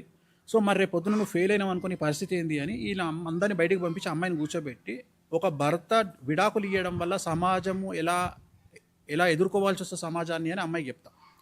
చెప్పినప్పుడు ఆ అమ్మాయికి ఒక సగటు మనిషి రూపంలో నేను కనిపించా, వేణుస్వామి రూపంలో కనిపిస్తాడు. వేణుస్వామి అనే ఒక స్టేటస్ కనిపిస్తాడు, వేణుస్వామి అనే ఆస్ట్రాలజర్ కనిపిస్తాడు, వేణుస్వామి ఎక్స్పీరియన్స్ కనిపిస్తుంది. ఆ అమ్మాయిని నా బిడ్డలాగానో నా చెల్లిలాగానో హ్యాండిల్ చేసే విధానం కనిపిస్తుంది. అప్పుడు ఆ పిల్ల ఏమంటుందంటే మీరు చెప్పిన దానికి నేను ఒప్పుకుంటున్నా అంటుంది. ఆ తల్లిదండ్రులు ఎంత హ్యాపీ ఫీల్ అవుతారు. ఒకవేళ వాళ్ళిద్దరి జాతకం బాగుంటే ఆ తల్లిదండ్రులను కూడా ఎదిరించి నేను చెప్తా పెళ్లి చేయండి అని చెప్తా. ఒకవేళ నిజంగానే వాళ్ళ జాతకాలు కలిసినాయి అనుకో, ఇక నేను నెక్స్ట్ మాట కొన్నిసార్లు నాకు బ్రైబ్ చేయడానికి వస్తారు. ఒకడు ఇప్పుడు ఏమంటాడంటే ఒక కులంలో పుట్టినటువంటి అమ్మాయి తండ్రి నా దగ్గరకు వచ్చి, నా దగ్గర 100 కోట్లు ఉంది, మన దగ్గర ఏం లేదు పిల్లగాని దగ్గర, నేను మీకు 10 లక్షలు ఇస్తా, లేకపోతే కారు ఇప్పిస్తా, మీరు ఏమైనా చేయండి, అమ్మాయికి ఇది చేయండి అని అడుగుతా. అన్నప్పుడు నేనేం చేస్తా, నేను ఒకటే మాట చెప్తా, నాకు నువ్వు 1 కోటి రూపాయలు ఇచ్చినా నేను ఆ అమ్మాయికి అవద్దని చెప్పాను. అమ్మాయి జాతకం బాగుంది, వాడిని పెళ్లి చేసుకుంటే అమ్మాయి సుఖపడుతుంది, నేనైతే అదే మాట మీద ఉంటా. సో ఇట్లా కూడా వస్తాయి మన దగ్గరికి, బ్రైబింగ్ చేయడానికి కూడా వస్తాయి, కానీ నేను ఎప్పుడు చేయ. సో నా లిమిట్ల నిజాయితీగా ఉండి మనం చేసే పనులు, మౌత్ పబ్లిసిటీ మన సమాజానికి ఉపయోగపడుతుంది. వేణుస్వామి గారు, ఈ మధ్యకాలంలో సోషల్ మీడియా ఇంపాక్ట్ చాలా వరకు ఉండింది జనాల మీద. సోషల్ మీడియాకి ఎడిక్ట్ అయిపోయి కూడా చాలా సర్కమ్స్టెన్సెస్ చూస్తున్నాం మనం. అంటే మనం అనుకోనివి కూడా కొన్ని జరుగుతూ ఉన్నాయి సోషల్ మీడియా ఇంపాక్ట్ చూస్తుంటే. రోజుకు ఒక వార్త, ఎప్పుడేం జరుగుతుందన్న భయాందోళన సిచ్యువేషన్స్లో బ్రతుకుతున్నాం. ఈ సోషల్ మీడియా అనేది పాజిటివా నెగిటివా, ఫ్యూచర్ అసలు ఏ విధంగా మారబోతోంది సోషల్ మీడియా వల్ల? చాలా నెగిటివ్గా మారబోతుంది. ఇక్కడ గుర్తుంచుకోవాల్సింది ఏంటంటే సోషల్ మీడియా అనేది చాలా ఎక్స్ట్రీమ్ అయ్యింది. బట్ గుర్తుంచుకోండి, వేరే రాష్ట్రాల్లో ఉన్న పరిస్థితి మన దగ్గర లేదు. వేరే రాష్ట్రాల్లో సోషల్ మీడియాని చాలా పద్ధతిగా వాడుతున్నారు. సోషల్ మీడియా ఇప్పుడు వేరే రాష్ట్రాల్లో నేను ఎగ్జాంపుల్ చెప్తా. ఇప్పుడు బాంబేలో చాలామంది ఆస్ట్రాలజర్స్ ఉంటారు. డైరెక్ట్గా వాళ్ళు ఏం చెప్తారంటే ఏ ఫ్లైట్ ఎప్పుడు కూలిపోతుంది, ఏ హీరో ఎప్పుడు చచ్చిపోతాడు, డైరెక్ట్గా వాళ్ళ పేర్లతో సహా చెప్తారు. ఇప్పుడు ఉదాహరణ, ఇప్పుడు నువ్వు చూస్తే నువ్వు ఇన్స్టాగ్రామ్లోకి పోయి చూడు, యూట్యూబ్లో చూడు, గూగుల్లో చూడు, సల్మాన్ ఖాన్ గురించి, అమీర్ ఖాన్ గురించి చాలామంది జ్యోతిష్యులు వాళ్ళ డెత్ డేట్ ప్రిడిక్ట్ చేశారు. ఆ స్వేచ్ఛ బాంబేలో ఉంది, తెలుగు రాష్ట్రాలలో లేదు. తెలుగు రాష్ట్రాలలో వేణుస్వామి కుక్కనికి లేదు, మిగిలిన 99 మంది ఆస్ట్రాలజర్స్కి ఉంది. వాళ్ళు చెప్తే వాడు పట్టించుకోడు, అవి 1000-2000 పోతాయి వ్యూస్. కానీ వేణుస్వామి చెప్తే చాలా పెద్ద సంచలనం అవుతుంది. దాని మీద 20 రోజులు డిబేట్ పెడతారు. అట్లనే వేణుస్వామి ఏది మాట్లాడినా సంచలనమే. అంటే ఆ స్థాయికి మనం వచ్చినాం కాబట్టి. కానీ వేణుస్వామి ఒక్కడే కాదు, ఇక్కడ కంటెంట్ లేక social media, main stream media అందరూ బాధపడుతున్నారు. కంటెంట్ కావాలి వాళ్ళకు. ఇప్పుడు టీవీ ఛానల్లో నేను మంత్లీ నాకు తెలిసి 50 లక్షల నుండి 5 కోట్ల వరకు శాలరీస్ ఉంటాయి ఒక్కొక్క ఛానల్లో. కంటెంట్ లేకపోతే ఏం చేస్తాడు? కంటెంట్ లేకపోతే ఏం చేస్తాడు అంటే చివరికి ఎక్కడికి వచ్చింది అంటే, నాకు తెలిసి ఎంతోమంది అమ్మాయిలు, చిన్నపిల్లలు ఎంతోమంది తప్పిపోతుంటారు. నాకు తెలిసినంత వరకు తిరుపతిలో ప్రతిరోజు ఒక ఇష్యూ అవుతుంది, తప్పిపోయే ఇష్యూ. శ్రీశైలంలో ఒకటి అవుతుంది. అట్లనే ప్రముఖ దేవాలయాలు ఉన్న ప్లేస్లలో ప్రతిరోజు ఏదో ఒక మిస్సింగ్ అయితేనే ఉంటుంది. సో ఇప్పుడు అన్నీ అట్లనే జరుగుతాయా? ఇప్పుడు మన తుని సంఘటన జరిగింది, అదృశ్యమైన. సో అంత ప్రయారిటీస్ ఉంటాయా? ఉండవు. ఇప్పుడు అట్లనే భారతదేశంలో బోరుబావిలో పడి నాకు తెలిసి రోజు ఒకరు చచ్చిపోతారు. కానీ ఏ ఒక్క కేసుకో ప్రొక్లైనర్లు, జేసీబీలు పెట్టి మిలిటరీ వచ్చి అడావిడి చేసేటువంటి పరిస్థితి ఉంటుంది. అర్థమైందా? కానీ మన దగ్గర పరిస్థితి ఏంటి అంటే ఇంపార్టెన్స్ న్యూస్ లేకపోవడం వల్ల న్యూస్ను వండడం స్టార్ట్ అయింది. సో రెండోది ఏంటంటే, ఇంతకుముందు న్యూస్లో 1 లీటర్ పెట్రోల్ ఇస్తే, 100 లీటర్ల పెట్రోల్ ఇస్తే ఆ ఒక్క ఇన్సిడెంట్ మీదనే పోసేటోళ్ళు. ఇప్పుడు అట్లా పోస్తలేరు. ఆ 100 లీటర్ల పెట్రోల్ను 100 భాగాలు చేసి ఒక్కొక్క ఇష్యూ మీద లీటర్ పోసుకుంటూ వస్తారు. ఏది ఫైర్ అవుతుందో దాని మీద 1000 లీటర్లు పోస్తారు. సో అట్లా ఏమైపోయింది అంటే, కాదేది విమర్శకు అనర్హమని రేపొద్దున నువ్వు కూడా దీంట్లో భాగం కావచ్చు. రేపొద్దున ఎక్కడనో దగ్గర నువ్వు దొరికినావు అనుకో, సపోజ్ నువ్వు రాంగ్ రూట్లో వచ్చినావు అనుకో, నీ వీడియో ఫేమస్ అయింది అనుకో, 10 రోజులు నడుస్తుంది లొల్లి నీ మీద. చెప్తున్నా, ప్రిపేర్గా మొదలు. సో అంటే నేను గాను అనుకోవద్దు. నేను ఏమంటున్నా అంటే నేను గాను అనుకోవద్దు. చివరికి ఏ దశకు వచ్చినామంటే, అందరి జీవితాలను టీవీలలో చూపించేటువంటి టీవీ ఓనర్లు, టీవీలో పనిచేసే న్యూస్ రీడర్లు, టీవీ సీఈఓలు కూడా గ్యాగార్డర్లు తెచ్చుకునే స్థాయికి వచ్చారు. గ్యాగార్డర్ అంటే తెలుసు కదా, నీ మీద న్యూస్ వేస్తున్నారు అనుకో, నీకు ఇష్టం లేకపోతే సిటీ సివిల్ కోర్టు పోతే గ్యాగార్డర్ ఇస్తుంది. 1 లక్ష రూపాయలు నీకు కావాలనుకుంటే గ్యాగార్డర్ ఇస్తుంది. ఆ గ్యాగార్డర్ తెస్తే అందరూ ఆపుతారు, నీ గురించి వేసుడు ఆపుతారు. కానీ 3 ఏళ్ళ నుండి నా మీద వేస్తున్నా, నేను తెచ్చుకోలేదు. ఓన్లీ ఒక్కడే వేణుస్వామి గ్యాగార్డర్ తెచ్చుకోలే. నాకు 1 లక్ష రూపాయల పని అయిపోతుంది, నేను తెచ్చుకోలేదు. ఎందుకంటే అది పబ్లిసిటీ. ఆ పబ్లిసిటీ ఎప్పుడు ఆపొద్దు మనిషి. సో ఈ ధైర్యం కావాలి. నేను అనేది ఏంటంటే, నాలాగా ధైర్యంగా ఉండండి. నేను చెప్పదలుచుకున్న పాయింట్ ఏంటంటే, ఇక్కడ ఏమీ జరగదు. సో టీవీలలో కూర్చొని జడ్జిమెంట్లు ఇస్తేందుకు వీళ్ళు ఏం న్యాయ అధికారులు కాదు. సో మీరు ఈ సోషల్ మీడియా ఇచ్చే జడ్జిమెంట్లకు మీరు భయపడకండి. వాడెవడో సోషల్ మీడియాలో పెడతాడు, ఇట్లా పెట్టుకుంటూ. ఒక ఆమె నా దగ్గరికి జాతకానికి వచ్చింది, నేను 6000 తీసుకుంటా. నా దగ్గరకు వచ్చింది, ఏదో ప్రాబ్లం ఉంది, పూజ రాసిన. ఈమెకు కూడా రాయలే. నేనేం చేసిన, ఇప్పుడు రోజు 20 మంది క్లయింట్ వస్తారు, 20 మందిలో ఒక క్లయింట్కు పూజ రాసిన. వాళ్ళ దగ్గరికి పోయి ఈమె డిస్కషన్ చేసి నా మీద ఒక రీల్ పెట్టింది.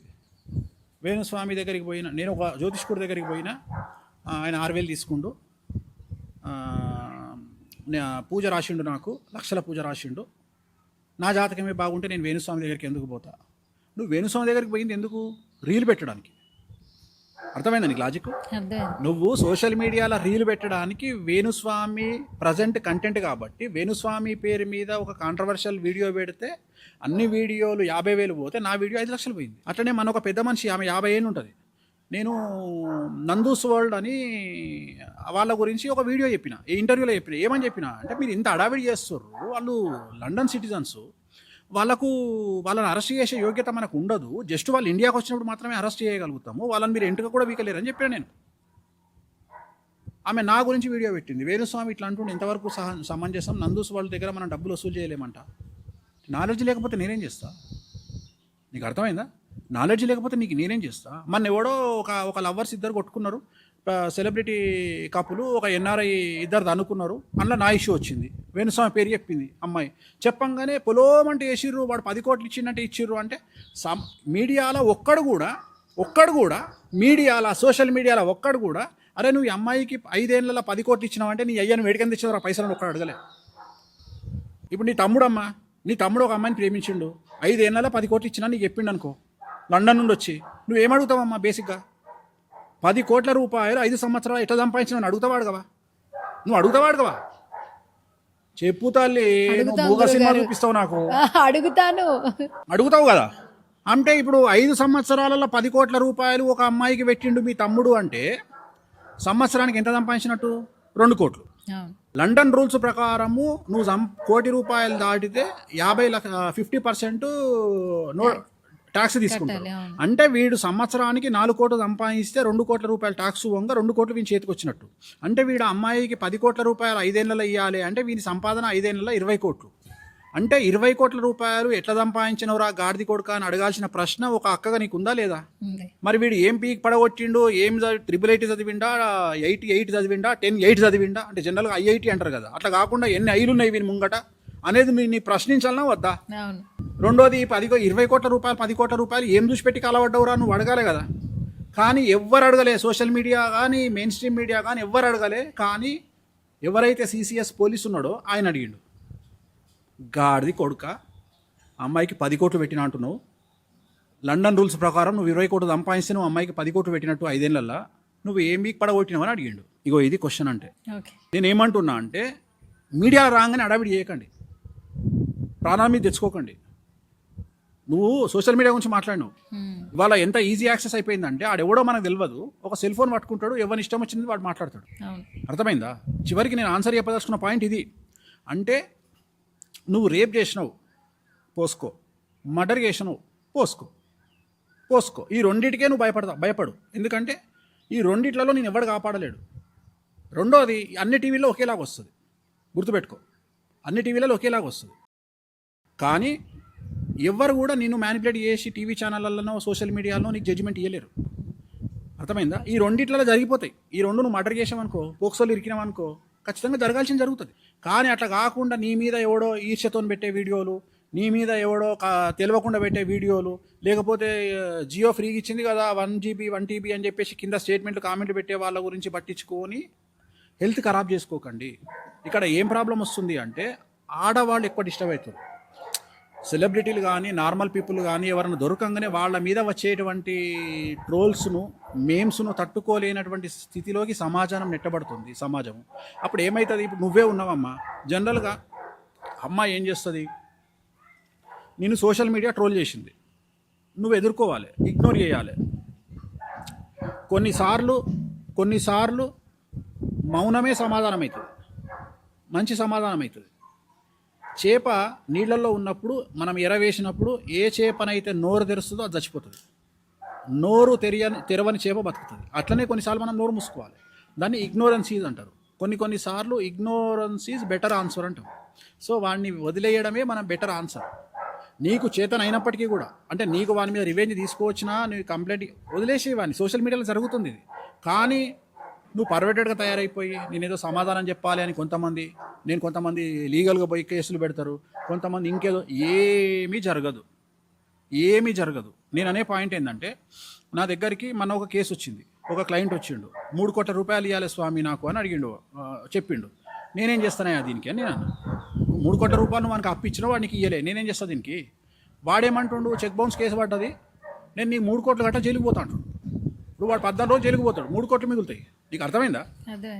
14 కోట్లు 3 కోట్లు ఇవ్వాలి, 14 రోజుల్లో బెయిల్ వస్తుంది వానికి, ఖచ్చితంగా బెయిల్ ఇస్తారు. వాడేమంటున్నా అంటే పోతా భయ నీ అమ్మ 14 రోజులు లొల్లిపోతుంది నాకు, నేను నీకు పైసలు కట్టాల్సిన పని లేదు కదా అంటే తెగించడం. 3 కోట్లకు తెగించే వాళ్ళు కూడా ఉంటారు. ఇక్కడ ఏదన్నా కానీ ప్రశాంతంగా సోషల్ మీడియాను పట్టించుకోకుండా తడిపట్టేసుకొని చాలా ప్రశాంతమైన జీవితం గడపండి. వారం రోజులు 5 రోజులు నడుస్తుంది, 6వ నాడు ఖచ్చితంగా కొత్త ఇన్సిడెంట్ దొరుకుతుంది. దొరకగానే మళ్ళీ అటు వెళ్ళిపోతారు. సో ఈ సోషల్ మీడియా వల్ల 100కి 100% నెగిటివే ఉంది, పాజిటివ్ లేదు. నువ్వు పాజిటివ్ ఎక్కడుంటుంది? అసలు పాజిటివ్ ఉంటే కదా ఉండడానికి. అర్థమైందా? ఇప్పుడు నీ పేరు మీద ఈమె యాంకరింగ్ బాగా చేస్తుంది అని ఎప్పుడన్నా వీడియోలు వేసిరు ఎవరన్నా చూసినావా ఇంతవరకు? వెయ్యాలి కదా. కానీ నువ్వు ఒక తప్పు ప్రశ్న అడుగు ఎవరినన్నా, ఖచ్చితంగా ట్రోల్ చేస్తారు. నీకు అర్థమైందా? అంటే నేను ఏమంటున్నా అంటే మన గురించి పాజిటివ్గా వేయడానికి సమాజంలోని అన్ని మాధ్యమాలు డబ్బులు తీసుకుంటాయి. గుర్తుంచుకో, సోషల్ మీడియా కానీ మెయిన్ స్ట్రీమ్ కానీ ఎవరైనా సరే అది వాళ్ళ వ్యాపారం. వాళ్ళు మనకు మంచి చేయాలి అంటే, మన గురించి మంచి జరగాలి అంటే ఖచ్చితంగా డబ్బులు తీసుకుంటారు. డబ్బులు తీసుకుంటారు. కానీ నెగిటివ్ చేయడానికి డబ్బులు తీసుకోరు. ఎందుకంటే అది వాళ్ళ వృత్తి, అది వాళ్ళ బతుకు తెరువు, అది వాళ్ళ పొట్టతిప్పల. సో దీన్ని మనం అర్థం చేసుకుంటే మనం చాలా ప్రశాంతంగా ఉంటాం. అంటే ఇదేమి దోషం కాదు. నేను ఏమంటున్నా అంటే, వాళ్ళు బతకాలంటే న్యూస్ వేయాలి కదా. ఏదో ఒక న్యూస్, వినాయకుడు పాలు తాగిండానో, శివలింగంలోకి కళ్ళకి నీళ్ళు కారుతున్నాయానో, ఏదో చేస్తే 1,00,000 వ్యూ వస్తే ఒక 6,000 దొరుకుతాయి. నేను అనేది దానివల్ల ఒక నెల జీతం వస్తుంది ఎవరికో ఒకరికి. సో అట్లా అది వేణుస్వామి బలి కావచ్చు, రేపు నువ్వు బలి కావచ్చు, ఎల్లుండి ఇంకొకరు బలి కావచ్చు. ఇది నేను అనేది ఏంటంటే, దీంట్లో ఎవ్వరు అతిథులు కాదు. ఇప్పుడు నిన్న ఎవడో హీరో అదేదో మన ఫుడ్ సప్లై చేసే బాయ్ని కొట్టిండు అనేది ఒక సంచలనం నిన్న రాత్రి. సో అదే చాలా ఎక్స్ట్రీమ్ న్యూస్ అయింది. అంటే ఏ న్యూస్ వేయాలి, ఏ న్యూస్ మననట. ఇది విచిత్రమైన విషయం ఏంటంటే, ఉప్పల్ బాలు అనే అందరికీ తెలుసు. ఉప్పల్ బాలు వికారాబాద్లో వాళ్ళ దోస్తు తార్ జీప్ మీద ఎల్లెలుగా వండుకొని పోతున్నవాడు. దాన్ని సోషల్ మీడియాలో విపరీతంగా వేసారు. నేను అనేది ఏంటంటే, ఉప్పల్ బాలు గురించి న్యూస్ ఏడైంది అయ్యా. ఇప్పుడు అది వాడు జనాలు లేని వాని ఇష్టము, వాని పండుకుండు. ఏమైంది దీనివల్ల? సమాజానికి ఏమన్నా వచ్చిందా? అలాంటి ఇన్సిడెంటే స్టేట్లో ఒకటి జరిగింది, ఒక్కడు కూడా మాట్లాడలే. నేను అనేది ఏంటంటే, ఉప్పల్ బాలు పుక్కడుకు దొరికింది కదా వీళ్ళకి. సో నేను అనేది ఏంటంటే, మీరు సమాజాన్ని పట్టించుకోకండి, సోషల్ మీడియాను పట్టించుకోకండి, మీ జీవితాన్ని మీరు గడపండి. అస్సలు సమాజంలో మీ ఇంటి పక్కోడి విమర్శలను పట్టించుకోకండి. అన్నిటికంటే ముఖ్యము డబ్బే ముఖ్యము. డబ్బునే ప్రామాణికంగా తీసుకోండి, డబ్బు సంపాదించండి. చెడు ప్రచారాన్ని పట్టించుకోకండి, జీవితాన్ని సుఖంగా గడపండి. గురుగారు, ఈ మధ్య కాలంలో పెళ్ళిళ్ళు అంటే చాలామంది భయపడిపోతున్నారు. ప్రతి ఒక్కరు ఏంటంటే, అబ్బాయిలు కంప్లైంట్ చేసే విషయం ఏంటంటే, ఎవరైనా ఒక 4 వ్యక్తులు ఉంటే, నీకు పెళ్ళయిందా అంటే, ఎందుకు పెళ్లి చేసుకోవాలి, ఏ ఫ్రిడ్జ్లోనో ఏ కుక్కర్లతోనో చంపేస్తున్నారు అంటే. భార్యలు భర్తను ఒకప్పుడు దైవంగా భావించేవాళ్ళు, అది ఇంకొంచెం మారింది. అది ఎలా వెళ్ళిపోయిందంటే, చివరికి వాళ్ళని చంపే స్టేజ్లో కూడా భార్యలు వచ్చేసారు. అలాంటి సిచ్యువేషన్స్లో మాకు పెళ్ళిళ్ళు ఎందుకు అంటున్నారు. సో ఇలాంటివి మాట్లాడడం కూడా చాలా కష్టంగా అనిపిస్తుంది ఒక ఫీమేల్గా. అంటే నిజం మాట్లాడదు కదా మన సమాజంలో. ఇప్పుడు నిజం మాట్లాడదు కదా. ఇప్పుడు నేను ఇదే మాట మాట్లాడిన అనుకో, ఆడవాళ్ళను తిట్టిన వేణుస్వామి అని తమ్మునేలు పెడతారు వాడు. అదే వేరే అమ్మాయి మన తమ్ముని చంపింది అనుకో, కొడుకుల క్లారిటీ వస్తుంది. భగవంతుడు ఏం చేస్తాడంటే, చెప్తే వినకపోతే షడంగా చూస్తాడట. అంటే ఏం చేస్తాడంటే, ఇప్పుడు ఇట్లాంటి వాళ్ళకి సహకరించారనుకో, వాళ్ళ ఇంట్లోనే జరిగింది అనుకో ఇన్సిడెంట్ అది. ఇప్పుడు అమ్మాయి మొన్న 700 కోట్ల రూపాయల ఓనర్ కొడుకు కూడా ఆమెకు ఆనలేదు, ఒక లవ్వర్ కోసం తీసుకుపోయి వాడిని బంగ్లా గుహలకేం దోసేసింది ఒక కోట మించి. అంటే ఎంత గట్స్ ఉండాలి. నేను ఏమంటున్నా అంటే, కొన్ని సామెతలు ఉంటాయి, పరికిమాలిన సామెతలు, పాతకాలం సామెతలు. అబద్ధాలు చెప్తే ఆడపిల్లలు పుడతారు. నిజమేనది? ఎందుకమ్మా అట్లా ఎందుకు అవుతుంది? మీకు అమ్మాయి ఉంది, మీరు అబద్ధాలు చెప్తారు. అట్లా కాదు, నేను జనరల్గా చెప్తున్నా. అసలు నిజంగా అమ్మాయి పుడితే చాలా అదృష్టం. కానీ ఇక్కడ గొప్ప విషయం ఏంటంటే, మగవాడు తప్పు చేస్తే ప్రపంచానికి వాడే చెప్పుకుంటాడు. అమ్మాయి తప్పు చేస్తే, బొటన వేలుతో తప్పు చేస్తే పక్క వేలు చూపుడు వేలు కూడా తెలియదు. ఆడవాళ్ళు ఉన్నంత సీక్రెట్గా ఇంకెవరు ఉండరు. జనరల్గా మనకేం సామెత ఉంది, ఆడవాళ్ళ నోట్లో మాట ఆగదంటారు. నా చిన్నప్పటి చింతకాయ పచ్చడి ముచ్చటది. ఇప్పుడు ట్రెండ్ మారింది. ఇప్పుడు ఆడవాళ్ళ నోట్లోనే మాట అవుతుంది. వాళ్ళు సీక్రెసీ మెయింటైన్ చేసినందుకు నాకు తెలిసి ఇంకా రాబోయే కాలంలో ఆఫీసర్లను, ఇంటెలిజెన్స్ ఆఫీసర్లు అంతా ఆడవాళ్ళనే పెట్టాలి. ఎందుకంటే వాళ్ళు ఉంచినంత సీక్రెట్గా ఇంకా వాళ్ళు చేసే పనులు ఎవరు ఉంచరు. ఇప్పుడు మన ఆమె చేసింది, ఆమెకి ఎట్లా సపోర్ట్ చేస్తాం మనం? కుక్కర్ కాదు, డ్రమ్ము కాదు, గుహ కాదు, ఏడబడితే ఆడ చంపుతున్నాక. రెండోది, నువ్వు దేనికోసం చంపినావు? నిన్ను వాడు తాగొచ్చి టార్చర్ పెడితే చంపినావా? కాదు, నీ లవర్ కోసం చంపినావు. అంటే ఇక్కడ నీకు ఏమంటున్నా అంటే, అభివృద్ధి అనేది అన్ని రంగాలలో జరిగినట్టే క్రైమ్లో కూడా జరుగుతుంది. ఎప్పుడైతే లిబరల్గా బ్రతకడం స్టార్ట్ అయిందో, అంటే సోషలైజ్ అవ్వడం జరిగిందో అమ్మాయిలు, అంటే నేను మాట్లాడేది ఇప్పుడు సమాజంలో అబ్బాయిలతో పాటు అమ్మాయిలు కూడా సమాంతరంగా స్ట్రెస్ అనుభవిస్తున్నారు, సమాంతరంగా మందు తాగుతున్నారు, సమాంతరంగా సిగరెట్లు తాగుతున్నారు. ఎప్పుడైతే నీకు సిగరెట్ మందు తాగడం అనేది వచ్చిందో, మందు తాగిన తర్వాత నీ విచక్షణను నువ్వు కోల్పోయే అవకాశం ఉంటుంది. మందు అనేది ఒక లిమిట్ వరకు అది నిజంగా మెడిసిన్ లాగా పనిచేస్తుంది. కానీ నువ్వు దాన్ని ఓవర్ అయిపోయి ఆ మందు స్థాయి నుండి డ్రగ్స్కు పోయినావు అనుకో, అప్పుడు నువ్వు డ్రగ్స్లో తప్పులు చేస్తావు. ఇప్పుడు LSD అని ఒక డ్రగ్ ఉంటుంది. అది ఒక విచిత్రమైనటువంటి ప్రక్రియను నీ మైండ్లో కలగజేస్తుంది. అట్లనే కొకైన్ కానీ ఇతరత్ర మాదక ద్రవ్యాలు కానీ ఏం చేస్తాయి అంటే మీకెటా తెలుసు అంటే నేను నాకు తెలిసిన నార్కోటిక్ పనిచేసే అతను అడిగిన ఎందుకు తీసుకుంటారా ఇవన్నీ అంటే ఆయన చెప్పిండు ఒక హెలోసినేషన్లో బతుకుతారంట వీళ్ళంతా. అంటే వీళ్ళు ఏం చేస్తారో కూడా వీళ్ళకి తెలియదట. రెండోది కొన్ని డ్రగ్స్ తీసుకుంటే సూక్ష్మమైనటువంటి సౌండ్లు వెంట్రుకలు కూడా మన కను వెంట్రుకలు కూడా కింద పడ్డాయి కనిపిస్తాయట. సో అంత పవర్ పెరుగుతుంది కంటికి, అంత పవర్ పెరుగుతుంది చెవుడికి. అట్లనే మనం ఏదో స్వర్గంలో ఉన్నట్టు ఫీలింగ్ కలుగుతుందంట. సో మనం ఏం చేస్తున్నామో మనం విచక్షణ కోల్పోతామంట. సో ఇలాంటి వాళ్ళందరూ చేసేది నార్మల్ పర్సన్స్ కాదు, వీళ్ళు పర్వర్టెడ్ అయ్యి సైకోలు అయ్యి చాలా ఎక్స్ట్రీమ్ దగ్గరికి పోయిన తర్వాత వీళ్ళు మర్డర్ చేయగలరు. మనము ఒక ఎలుకను చంపాలంటే ఒక శీమను చంపాలంటే చదువుకుంటాం. అర్థమైందా? నేను అనే పాయింట్ ఏంటంటే మనం ఒక ఎలుకను చంపాలంటే 100% ఆలోచిస్తాం. అదే పాము అయితే ఇంకా ఆలోచిస్తాం. అంటే అది పాము విషజీవైనా విషసర్పమైనా ఆలోచిస్తాం. కానీ ఒక మనిషిని చంపుతున్నారు, అది కూడా మన అనుకున్న మనిషిని చంపుతున్నారు అంటే వాళ్ళు ఎంత క్రూయల్ మెంటాలిటీ ఉండాలా అంటే. రెండోది వాళ్ళ జాతకంలో కూడా ఇప్పుడు మన సియా జాతకాన్ని చూసి నేను చంపింది కదా అమ్మాయి, సియా జాతకాన్ని చూస్తే 8వ ఇంట్లో ఆమెకు చంద్రుడు, శుక్రుడు, రాహు ముగ్గురు ఉన్నారు. సో ఆమె జాతకంలో వంశభ్రష్టుత్వం ఉంది, అంటే వంశానికి చెడ్డ పేరు తెచ్చేటువంటి జాతకం. సో ఆమె చేసేటువంటి పనుల వల్ల ఆమె వంశానికి వాళ్ళ ఇంటికి చెడ్డ పేరు వస్తుంది. దీన్నే నా జాతక ప్రామాణికమైన భాషలో వంశభ్రష్టుత్వం అంటారు. సో ఈ వంశభ్రష్టుత్వం అంటే మొత్తం కుటుంబానికి చెడ్డ పేరు వచ్చిందిగా. సో ఎందుకు వచ్చింది అంటే 8వ ఇంట్లో రాహువు, చంద్రుడు, శుక్రుడు కలిసి ఉండడాన్ని దీన్ని చంద్రచండాల యోగం, శుక్ర చండాల యోగం అండి. ఎవరికైతే జాతకంలో ఇలా ఉంటారో వాళ్ళు ఇలా చంపే అవకాశం ఉంటుంది, ఇలాంటి కేసులలో ఇన్వాల్వ్ అయ్యే అవకాశం ఉంటుంది. అలాగే చనిపోవడానికి కారణం ఆ అబ్బాయి చనిపోయిండు అంటే ఆ అబ్బాయి జాతకంలో శని చండాల యోగం ఉంది, శని రాహువు కలిసి ఉన్న. సో అతను కాంట్రవర్సీ డెత్కు గురయ్యే అవకాశం ఉంది. సో ఇలా మనం జాతకాలను కూడా విశ్లేషించవచ్చు. సో మనం ముందే ప్రిడిక్ట్ చేయొచ్చు, ముందే వాళ్ళ కాంబినేషన్ను విశదీకరించి అయ్యా బాబు మీ జాతకాలు కలవట్లేదురా బాబు, ఇప్పుడు లేటెస్ట్గా జాతకాలలో ఇవి కూడా చూడాల్సి వస్తున్నాయి. అంటే ఇది కామెడీగా అనుకున్నా వాడికి ఎక్కడ థ్రెట్ ఉంది అనే ఆలోచన కూడా మనం చేయాల్సి వస్తుంది. అట్లనే పెళ్ళిళ్ళు మాత్రం ఖచ్చితంగా నేను చెప్పగలుగుతా 2030 కల్లా భారతదేశంలో పెళ్ళిళ్ళ సంఖ్య 70% తగ్గే అవకాశం ఉంది. పెళ్ళిళ్ళు జరగవంటారు, 100లో 70 మంది పెళ్ళిళ్ళు చేసుకోరు.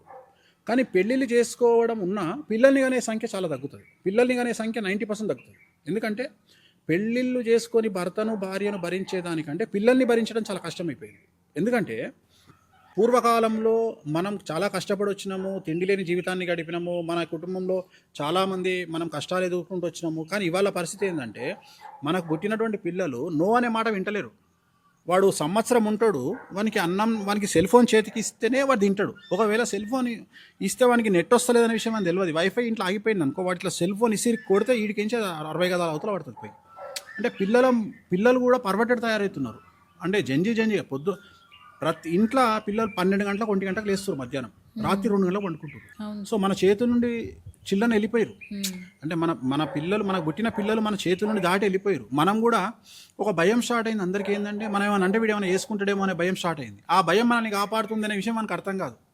వాడిని కాపాడుతుంది అదే ఆ భయమే.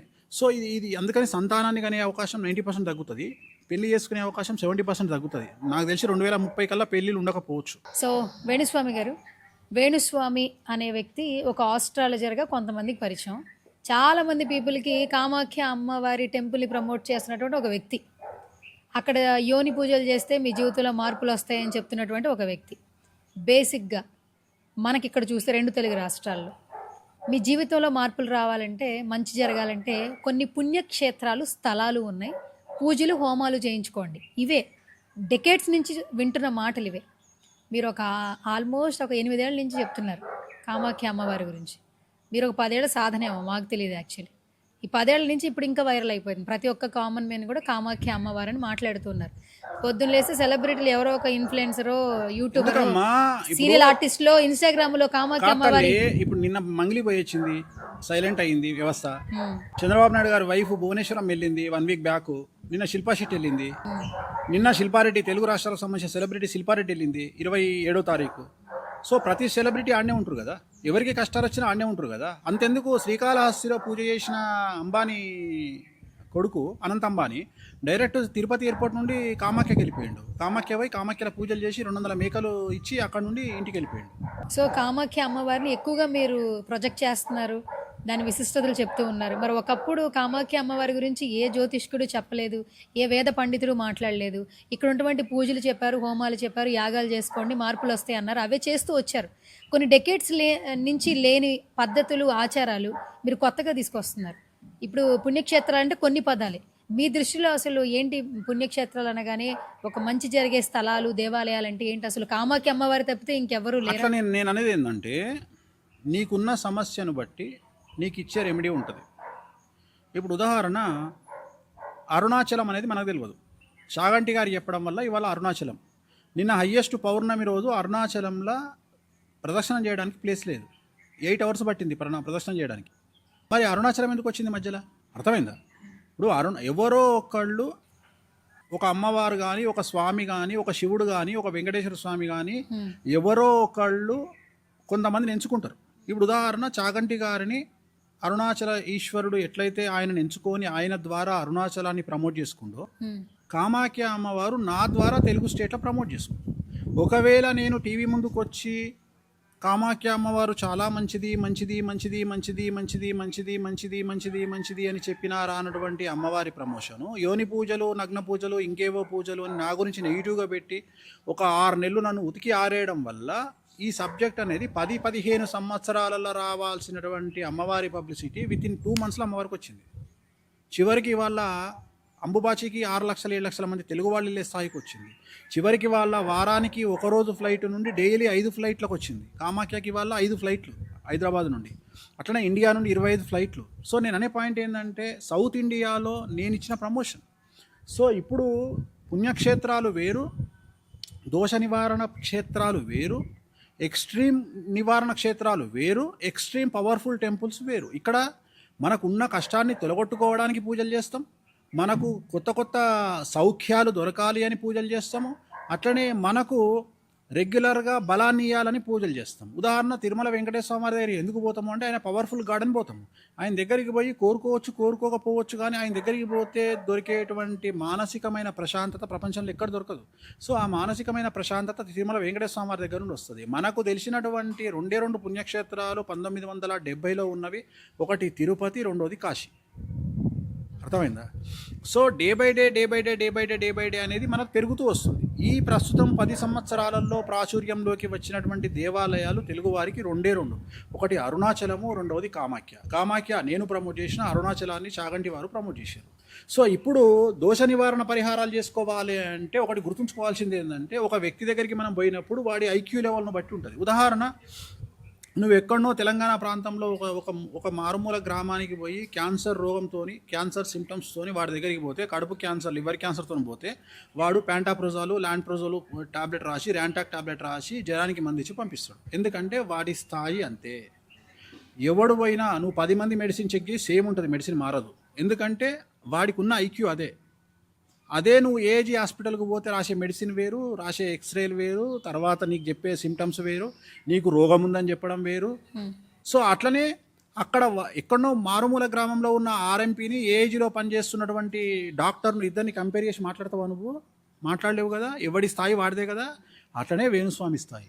వేణుస్వామి ఎక్స్ట్రీమ్ రిసర్చ్ చేసిండు, ఎక్స్ట్రీమ్ తెలుసుకున్నాడు, ఎక్స్ట్రీమ్గా జనాలకు చెడు చెప్పడానికి ప్రయత్నం చేస్తూ ఉండు. అట్లనే ఇక్కడ పుణ్యస్థలాలు వేరు. పుణ్యస్థలాలు అంటే ఒక శ్రీశైలం వస్తుంది, ఒక తిరుపతి వస్తుంది, కానీ అదే ఒక పాణిపాకం వస్తుంది. అదే రెమెడీ అంటే ఒక యాదగిరిగుట్ట వస్తుంది. అట్లనే రెమెడీ అంటే ఒక శ్రీకాళహస్తి వస్తుంది, ఒక తిరునల్లారు వస్తుంది, ఒక కామాఖ్య వస్తుంది, ఒక త్రయంబకేశ్వర్ వస్తుంది.